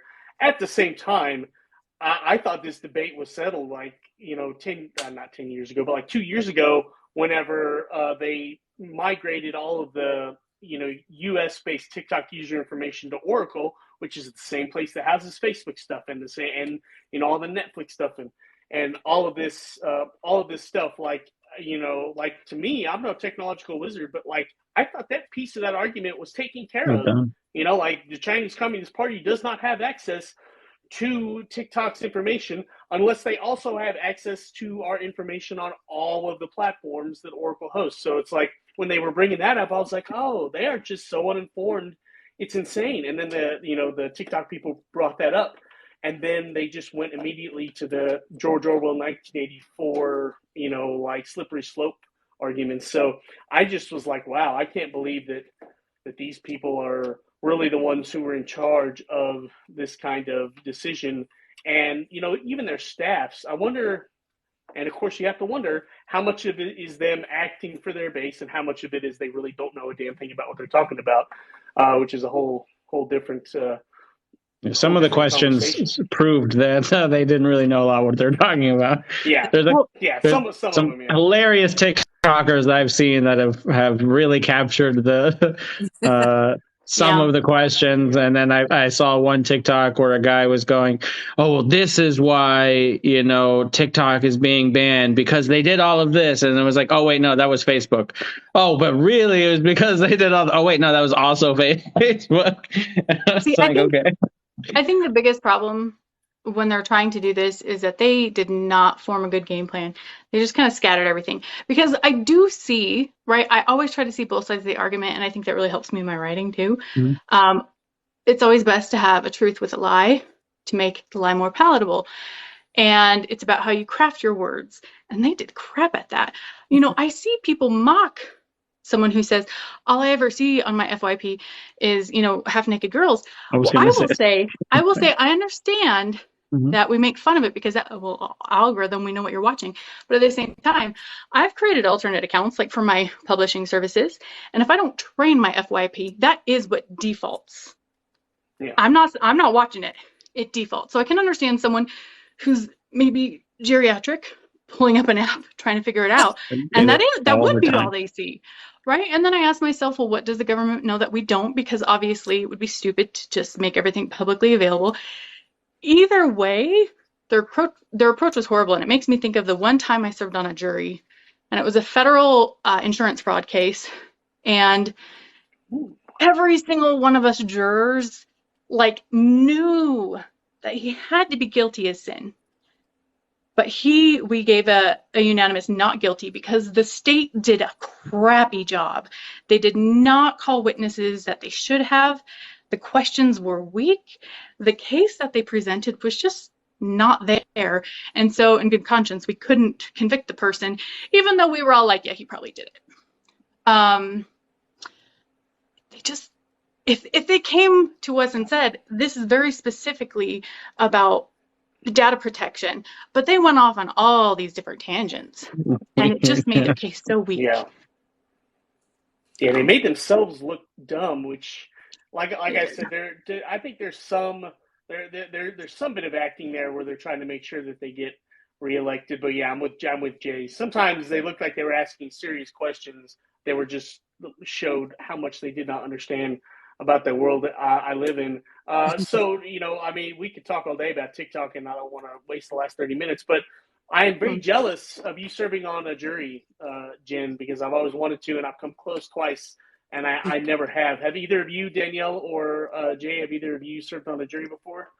No, I used to. I haven't Uh, been called in a while, but the times that I have been called, I was usually in a show. So legitimately, I had the excuse of I can't do this because Yeah. when you're in a show, you don't have understudy. I mean, not in the shows I yeah, was in. I don't have understudies. It's not something where I can't call off work. That's not how that works. So I Yeah. was able to get out of I think I've only been called twice, and both times I was like, now I have no excuse. So yeah. now the government knows because I said it out loud. But so Yeah. I moved too tomorrow, many times. yeah, Mm. tomorrow I'll get I my jury Ah, duty. That was a lot too. I've It only happened the once, and I was a nerd because a lot of people are like, "Wait, just say the right thing." Like I could have said the right things to get out of it Yeah. because of who the defendant was. I could have very easily just said a sentence with bias, but I am the kind of person that likes to see things from all sides of the argument. And so I was like a teacher's pet, and I was just like, well, no, I don't hold a bias against them because of who they are. I think it's important, blah, blah, blah. And that was the answer they wanted, hmm so I got on the jury. And it was only like 3 days, but it was a cool thing to be part of, that civil Yeah. service. See, for me, also move around a lot, so I understand Jay's plight. They never know where I'm living, but even whenever I am in the same county for and I've gotten called, I it's not supposed to be a reason, but whenever they ask what do you do, and I would always at the time I would always say that I was in the local news media. I think that it was kind of like neither one of the lawyers really wanted, especially whenever they, oh, what do you do there? Like at first time it was like sports writer. They're like, but the second time I was literally the editor of the newspaper. So they were probably like, oh, maybe we should not have the editor of the yeah. newspaper watching our entire, and because, obviously and like I trust myself not to be biased toward them or to see them act like a moron or say something awful and then hold it against them later. Like I trust myself not to, but I would understand why they would not trust me to do that. But no, but being a crime fiction author now, I want to be on a jury because I don't think I could accurately represent any of that without ever having actually done it. So, like I said, very, very jealous, and a federal case to boot. Like I've never like Yeah, that. it Seems crossed like it state must be lines, and because of the position of the defendant, they were, I'll just say it, he was a cop. He was a cop being charged with insurance fraud over state lines. And so I could have been like, cops suck, or I could have been like, cops are wonderful, and yeah. got myself kicked off the jury either way. Um, but I will say though, from that experience, and also the one time I ever got a ticket and I went to court for it, because I didn't want it on my record. Yeah. The two times I've been in court, I've learned that they're just a lot kind of like this congressional hearing with TikTok. They are not nearly as sensational or smart as they are written in books and movies and TV shows. And TV I mean, it's shows. kind of like romance That's books. because we want to A lot of entertain that's not people. Yeah. realistic. Well, Yeah. I was Exactly. I did go to court once. Mhm. I was working at a video store, and two guys decided to come in and get in a fight on Mhm. the racks of videos. Thank you very much that I had to clean up. And so since I saw it, I had to go to court and be a witness or whatever. And it was the strangest experience. And I just sat there and we were watching them because it was I don't know what all that all the words are to describe it, but they just kept bringing in case after case after case until they got to ours. And I was watching people come in their orange jumpsuits and their handcuffs, and then they would go off to jail for life. And I was like, holy shit. I'm like, I'm just here because some guys got in a fight. I want to go home. It was very strange, but it was a cool experience, but odd. I don't ever want to have to do Yeah. that again, you know? Yeah. Well, one reason why in movies, TV, and novels that court cases get so big and maybe so dramatic is because whenever I covered a trial for the newspaper as a reporter, it had to be a really big, important, freaking damn trial, and so that is what people go and watch. And like the writers, a lot of writers in different mediums start out, working at their local newspaper or local TV station. So yeah, those are the ones we go see. So those are our experience of being at a trial. So like yeah, still to this day, the only examples of courtroom trials that I have are ones that I covered as a reporter, or one that we went to go see whenever I was in high school. And I went to school in a little bitty town, rural Texas, and but I'm in the county seat of Stinnett. So we were in civics class one day when I was in high school, and so they decided like for that week we were going to go watch this trial. Why? Because it was a crazy murder trial about a body that was burned out at Lake Meredith, which is the national park that's in the same county as ours, which is why it was in our county courthouse. And so and like it later got dramatized on like all like the Lifetime and Dateline and all that other kind of crapola. So it's like a big deal. So like those are the court cases that people go to and they remember. It's not the ones like you were talking about where it's just a big old machine and they just keep running people in. Like that's what the real court system is like. That's real life. See that and they don't want to. Exactly. But no, as a crime fiction author, that would be awesome to go serve on a jury. I will put out in the universe that one of my bucket list items is to be an actor on one of those murder investigation shows. God, I just want to be, that would be so amazing. I don't even care if I'm just the body. Like I was going to say, but what if you're just the body? That's great. I would just be like, do I look dead? Like, oh God. So I was watching, while I was flying on the planes, I downloaded the first season of the TV show Smash that was on NBC. I don't know if y'all are familiar with it. It was about Broadway theater. But anyway, like one of the Broadway actresses, she did something stupid, got kicked off. She was in the ensemble for a Broadway show, and so she's looking for work. And obviously, they're also going on auditions for like commercials and TV and stuff. And so a director friend she knows says, "Hey, was reading a script. Are there any parts in there for me that?" Any parts in that for me? And the director goes, "How's your dead hooker?" So it's like you saying that reminded me of it. But I did want to dive a little further into that because some of the voice actors we have on the show have done stage and camera work. So can you compare and contrast what it's like to be either on stage or on film and do that kind of visual in addition to voice acting, and then what you carry over into the booth whenever you're narrating books for our authors? I've done a few commercials in my life. I've done some like student movies and things, but my big thing was theater. I was on the stage,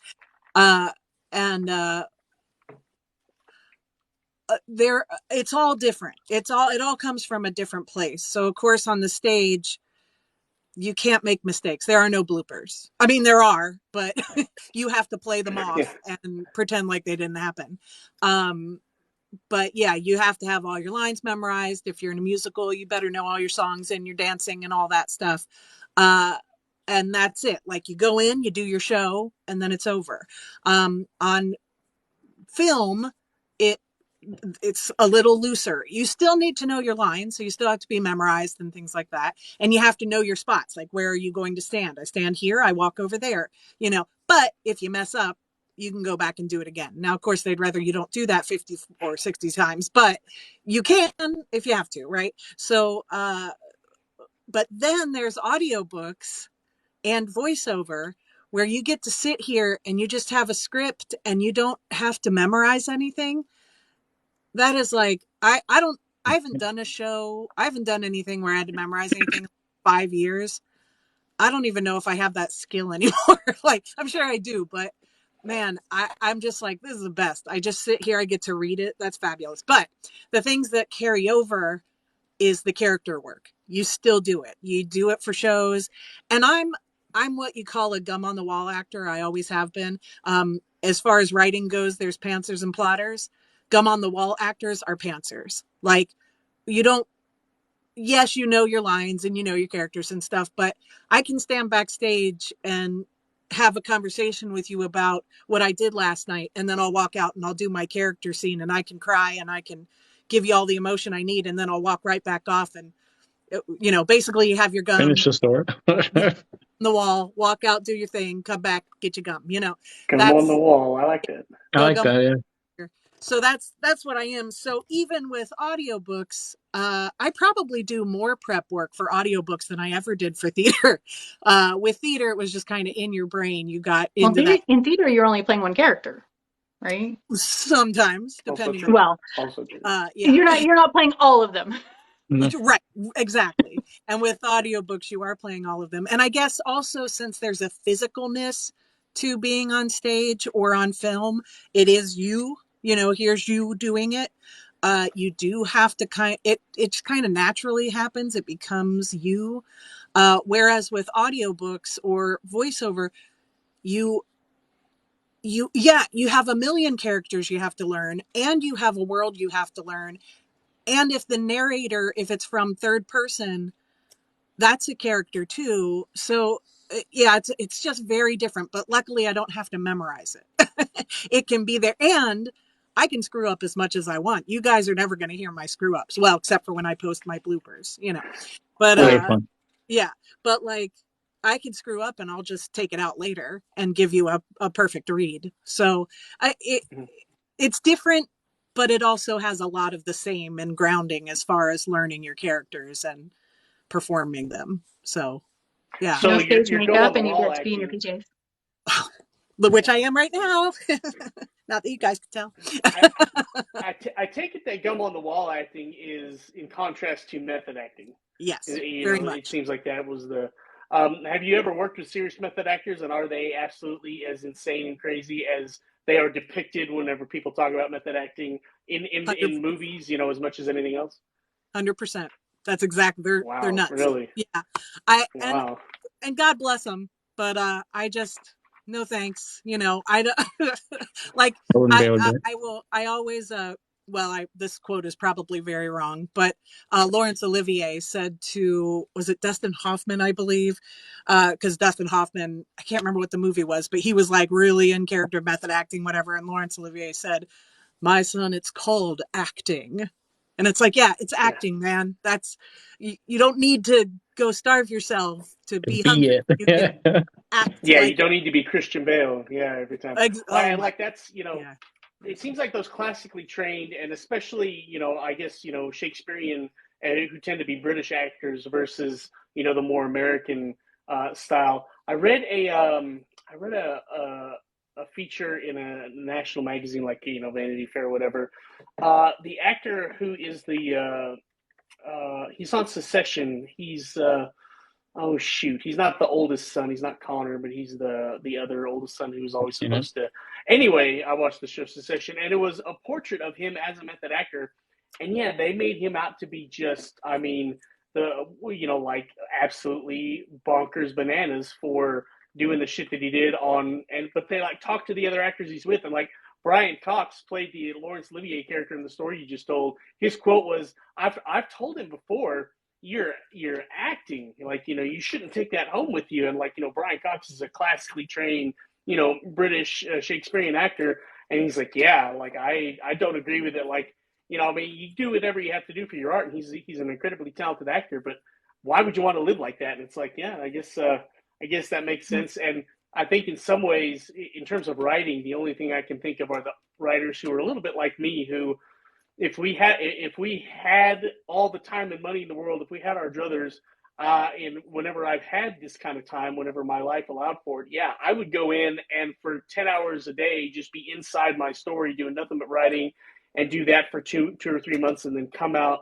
with a book. As opposed to the way most of us, and the way I have to do it now, and the way most of us have to operate is 1 or 2 hours a day around the whole rest of our life. And so that's the only parallel I can draw between being a method actor and a gum on the wall actor versus the way novelists can produce their books either all at once, and like my family would look at me like, "Are you okay? Should I come bring you food at regular intervals? When is the The last time you time showered?" disappears. It just Yeah, disappears. The that kind of time. stuff. Yeah, yeah. Yeah, Versus I most do of us, bury you myself in write for now. stories. Yeah, and so that's my favorite way to write. I'm with you, Jen. Yeah. I write 16 hours a day, days on end while I'm really stuck in something. At the same time, Method acting to what extent, or method writing to what extent. I hope, we're not killing people just to be able to describe it in our books. Though I will say I will be doing some method writing for my next book, because that main character is known for his skill with blades, and especially throwing knives. And I bought some throwing knives and I'm going to play with it. I already watched a bunch of videos for a different character to like describe how he's teaching someone to throw them, but I have yet to do it myself, and I'm going to. I always wanted to do that. I wasn't counting research. Research is just fun. Yeah, I've written a few things for the stage. I've written some shows, and I do love when you're trying to write the stage directions. Is kind of like, you got to write what they're doing, and so you'll sit there if you're doing a fight scene, and you're like, okay, so and all of a sudden you're doing all these strange things to try to figure out, and how do I describe that, right? So like the throwing stars, it's like, yeah. Oh, I want to say, Tanya, you call me when I'm sleeping because I go to bed at like 7 a.m. It's not that I ignore you when I'm writing. You just call normal people hours that I don't operate. And like she knows not to call me in the morning. We had that conversation. Like, say if it's urgent, you're gonna have to call a lot of times, because that's but see, and she also operates really late at night, so that's usually a lot of times for talking. Yeah, we've talked on the phone at like 4 a.m. but no, and of course, Tanya and I haven't been working together when I've been in the middle of writing a novel like that. Although every once in a while, even whenever I'm writing a screenplay or just trying to really get some work done, I do, put my phone in, and I just turn everything off. But there, especially during the pandemic, whenever I did have all the time to write, or even before that, whenever I would work a really, high paying, but like super, like, intense job for like 6 months, gig work, and, bank all that money and then take the rest of the year to write. Like, yeah, I would definitely go down into called it my writing hole, and like, people would definitely, like, at certain points get concerned, and it's like, no, I promise, and then of course, I just traveled to receive an award for a book, and the Divided States was written in that way. So I definitely feel like, for me, that's probably the best way to write, but it's not the most productive. Dream. I mean, I haven't put on I haven't written a book in 18 years. No, it's been like 2, but still. But it's nice that the award ceremonies are spread out so long, so I can still talk about my books, even though I don't have a new one coming out. Who knows ever? So, So Tanya, I appreciate you being willing to come back on and talk, because I know that that's difficult for you. I'll go ahead and say it because you put it down in the comments, but yeah, you have a cracked rib, so I definitely understand. I didn't see that. Wanting to stay down in the comments. Did not see that. Yeah, I've been trying to stay quiet, and part of the reason why I left was because I sneezed with the cracked rib, and a whole line of swear words came out, and I didn't want that to be on air at that time, so I just took myself offline for a little bit. We definitely have a few more minutes, so go ahead and ask your questions. We'd love it whenever you do that. Danielle, I know that you have a dream role that you want to do as far as your voice acting and stuff. Can you tell us about that? Like, which one? Well, your big one. Maleficent, that one? Yes, that one. Oh, you mean Maleficent? Yeah. Yeah. I never want them to remake the movie, the cartoon, because it's my favorite. But this is my favorite character, maybe ever written ever, right here. And if they ever do remake it and they need a Maleficent voice, please, God, call me, please, because that would be incredible. So she did say she enjoys the villains. So yeah, that's true. Yeah, villains are my favorite. I hope that for you. Look at that. Thank you. I love it. I got some pop vinyls too. Well, and that's just my downstairs Maleficent. You should see upstairs. It's insane. Downstairs. I also multiple Maleficents. Diablo down here. Her little her raven. So sorry. Maleficent. Love her. Love it. And she does the laugh so well. That's actually good. Very Who nice. practices that? Don't make me laugh, please. I beg you. I'm sorry. No, that's okay. Jay, I know that I have asked you this before. I just want an on-air proof answer of this. I'm scared. Start a screen recording. Yeah, start recording. When is that sequel going to be coming out for? Oh, and I'm sorry, I can't remember her name Relics right of now. Power? No, the little mechanical video girl that the one character made to keep him company. Oh, for Eve? Yeah, Eva? Eva. That'll probably be the third book. Is that going to be the third book? Yeah. Or the fourth? So should be the third, though. The fourth I'm the most excited about. But What's it the fourth should be one? the fourth one will be between the daughter of flame and a red dragon that hatches into a very attractive man. Okay, so maybe I flipped them around. I might have flipped them around by accident. But the Fangs of Gold one is Helen's story, and then as soon as I get this Relics of Power out to the editor, once I find an editor, I get another one. As soon as I send it out, I'm going to start working on that story with maybe the hopes of having it done before the convention, but I doubt it, but maybe. I love Helen. I've got to tell you guys, you've got to read that book. There are so many characters that give off so many separate stories. And, Relics of Power was like Harry Potter met Percy Jackson. There's no way to describe Ocean's Edge and how it is going off in every direction. There's nothing like it. And for you to be able to escape into that world will be a whole new thing for anybody that reads it. So by all means, go out and buy this man's books. You will not hate yourself for it. You will love every second of it. That's awesome. You're going to make me tear up, Tanya. No, I love that. And I got to admit, he was the first author I ever met when I came on TikTok. And he thought I was the biggest pain in the butt ever. Swear No, to God. But this is aren't all you? made up. Aren't you? This is all made up. There's no proof. Yeah, sure. I bragged about it. I went, hey, I found like this really awesome person on TikTok who likes helping me navigate the BookTalk world. Like you can, I'll have Whitney tell you in person at Simple Delight that's the truth. After I coach her on exactly what to say. I was going to I was say gonna you say were we going want to to see pay the her what? screenshot. Yeah. Yeah. You were going to pay her how much? Real truths. That's what we're working on here.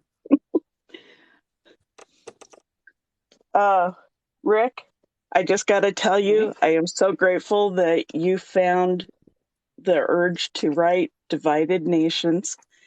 That has been my absolute favorite book that you have ever written. And if it hadn't have been for Mac, I probably never would have talked to you. So I am glad that book came along and that you won your award for it. It was a well-deserved award. Kudos to you. Congrats. Well, I appreciate that, and it was interesting whenever I was like, all right, well, she was my favorite character to write, so I'm glad that you connected with her, and yeah, definitely, if I write a sequel, that entire that little romance is gonna play a much bigger role because I never really had much romance in any of my books or any flirtations like that. Like I said, I was writing dark stuff, although that was kind of I was writing in a genre and a type of book that I had enjoyed reading, and I'm starting to figure out that what I enjoy reading and what I've written in the past isn't necessarily what I enjoy writing now, and so so it's a good thing that the one series I tried to start, I got that wrapped up, and I've written standalones. But Divided States could be a series, and of course I ended it in such a way where a sort of team is formed so that we could have that sort of kind of experience with the team doing their thing for books here on out.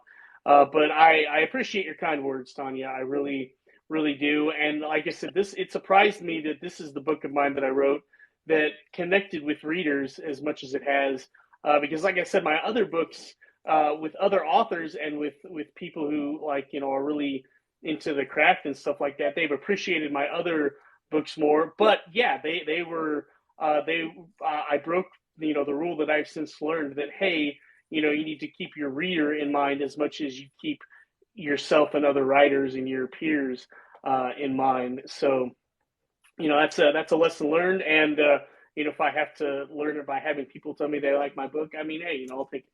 Of course, yeah. But I think for all authors, isn't that one of the best feelings and one of the reasons why we keep writing is because we have people give us that kind of positive feedback. And it's not necessarily an ego thing, I don't think, because most writers have imposter syndrome and hate talking about their own books. But I think most of us who put stuff out there and get it published, we write because we hope that people will also enjoy the same shared hallucinations that I was just going to say, escape into the hallucinations. Yeah. So Yeah. I think getting that positive feedback does help keep us writing. Do you all feel like that's true? And Danielle, what do you think when you have people say that they really love the way that you narrated the Wait, book? I mean, that's got to feel good. I missed Jen. Oh, okay. You made me skip Jen. My bad. No, it's fine. I just wanted to point out that Jen has got to be one of the most industrious people that I have ever met on TikTok. And it's not putting any of you others off to the side or anything. This woman, she can think up different ways to do different things that nobody has ever come up with before. And she works until she figures out to perfection on it. And the way she writes her books, she looked at dandelions on the lawn and came up with a series of books out of dandelions. And I'm just amazed by the way she thinks and the way she creates. And I really encourage everybody to take a look at her books, take a look at her business for publishing and editing and formatting. She is just astounding in her own right. And I cannot say more about this gal. And I call her at weird, odd hours of the night because I know she and I are the only ones up at that hour, and she puts up with me really well. So I really appreciate you, Jen. And I appreciate Danielle, too, for me asking all the 5 billion questions about videos and acting and timing and putting voices in and everything that I've ever asked both of you. You guys have been a saving grace to me. So, I cannot give you higher kudos. And Jay, heck, you just put up with me. You're good. But it's a joy. It's a joy. Yeah, sure it is.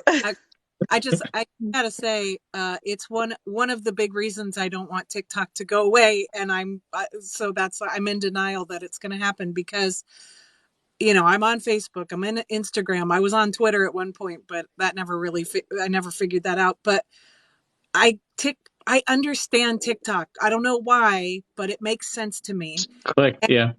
I feel like the people that I've met on here, it's just like, I don't usually think about people that I don't know, I've never met in person as like friends. I don't think like that, but I do on here. I feel like I've met people that I'm like, God, I have this connection to them.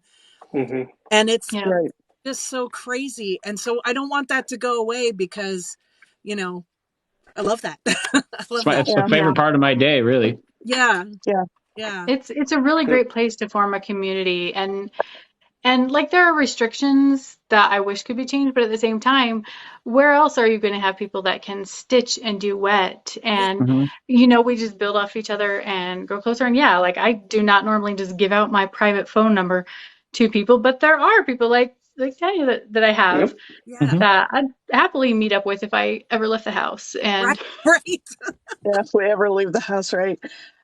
That's why I keep inviting everybody to come to Virginia to meet me because I know I will be there holding still for more than 5 minutes so I can actually talk to everybody.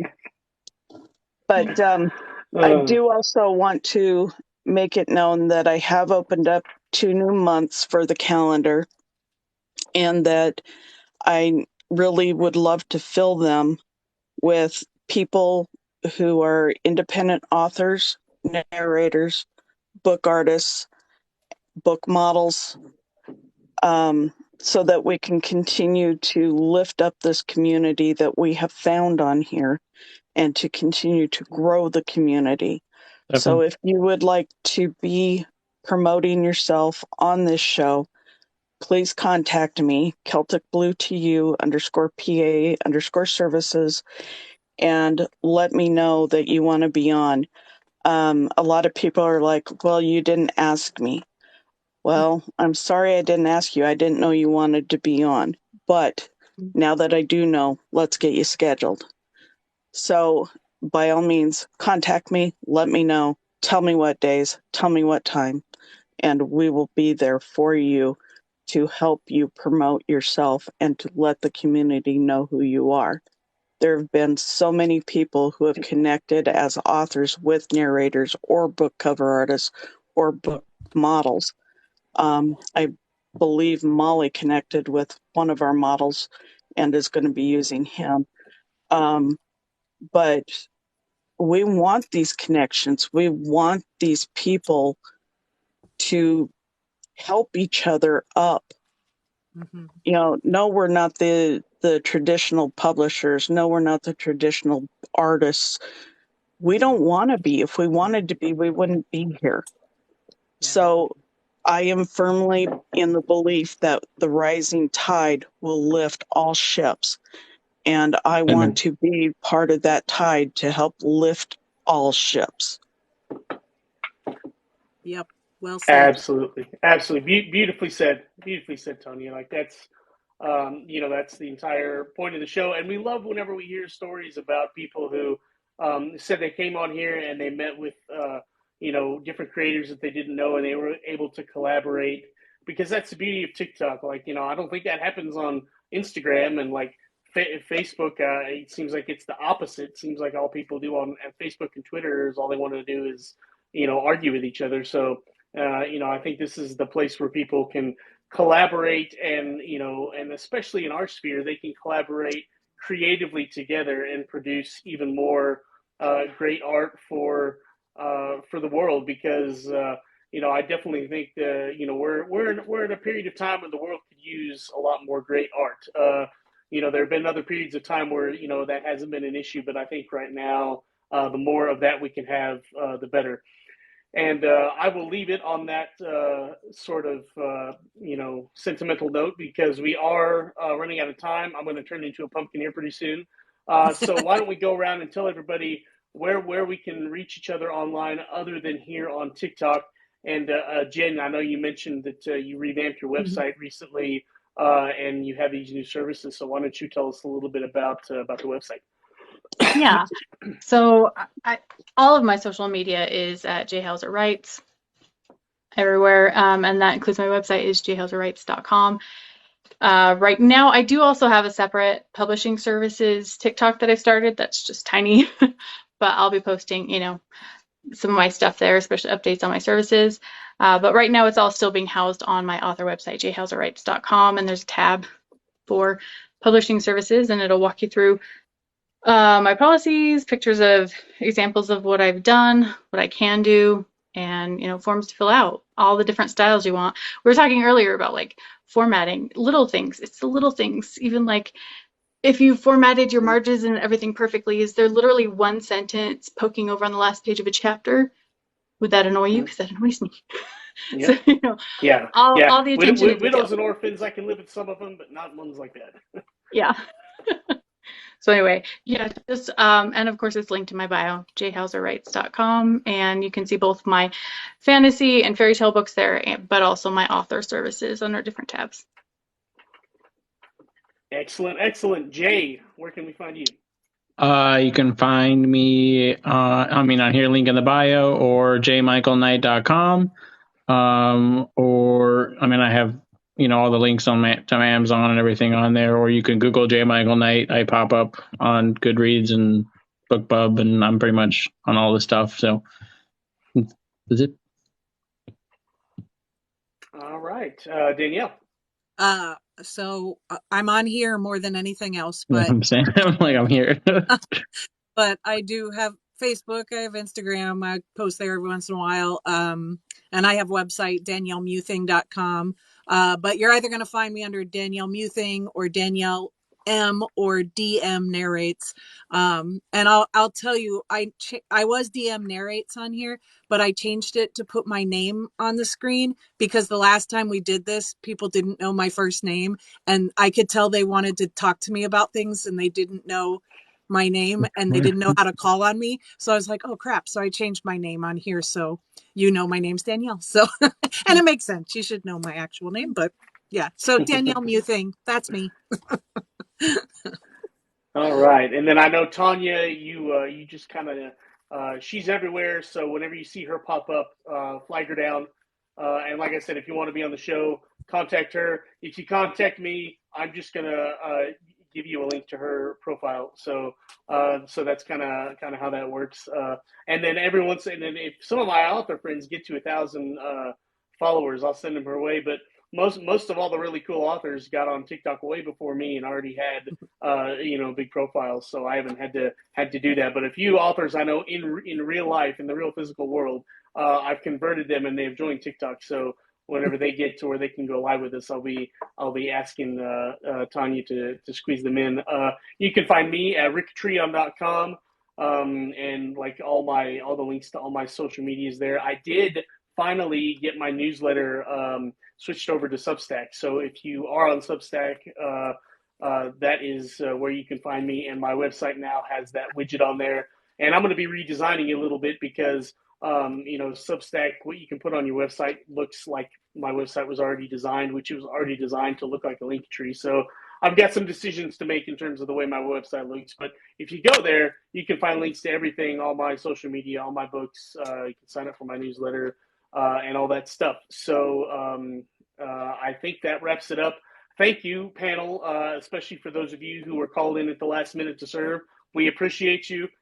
We had a great conversation. Thank you, Tanya, for being here at all, first of all, for helping set this up, and also for joining us and putting up with the pain that you're in.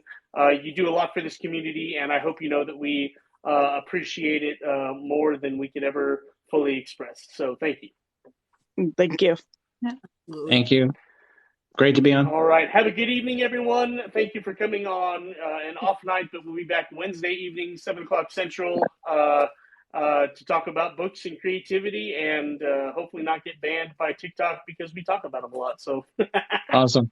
Take care. Nice meeting you all, or nice Take seeing care, you everyone. again. Thank you. Hey, guys. Bye.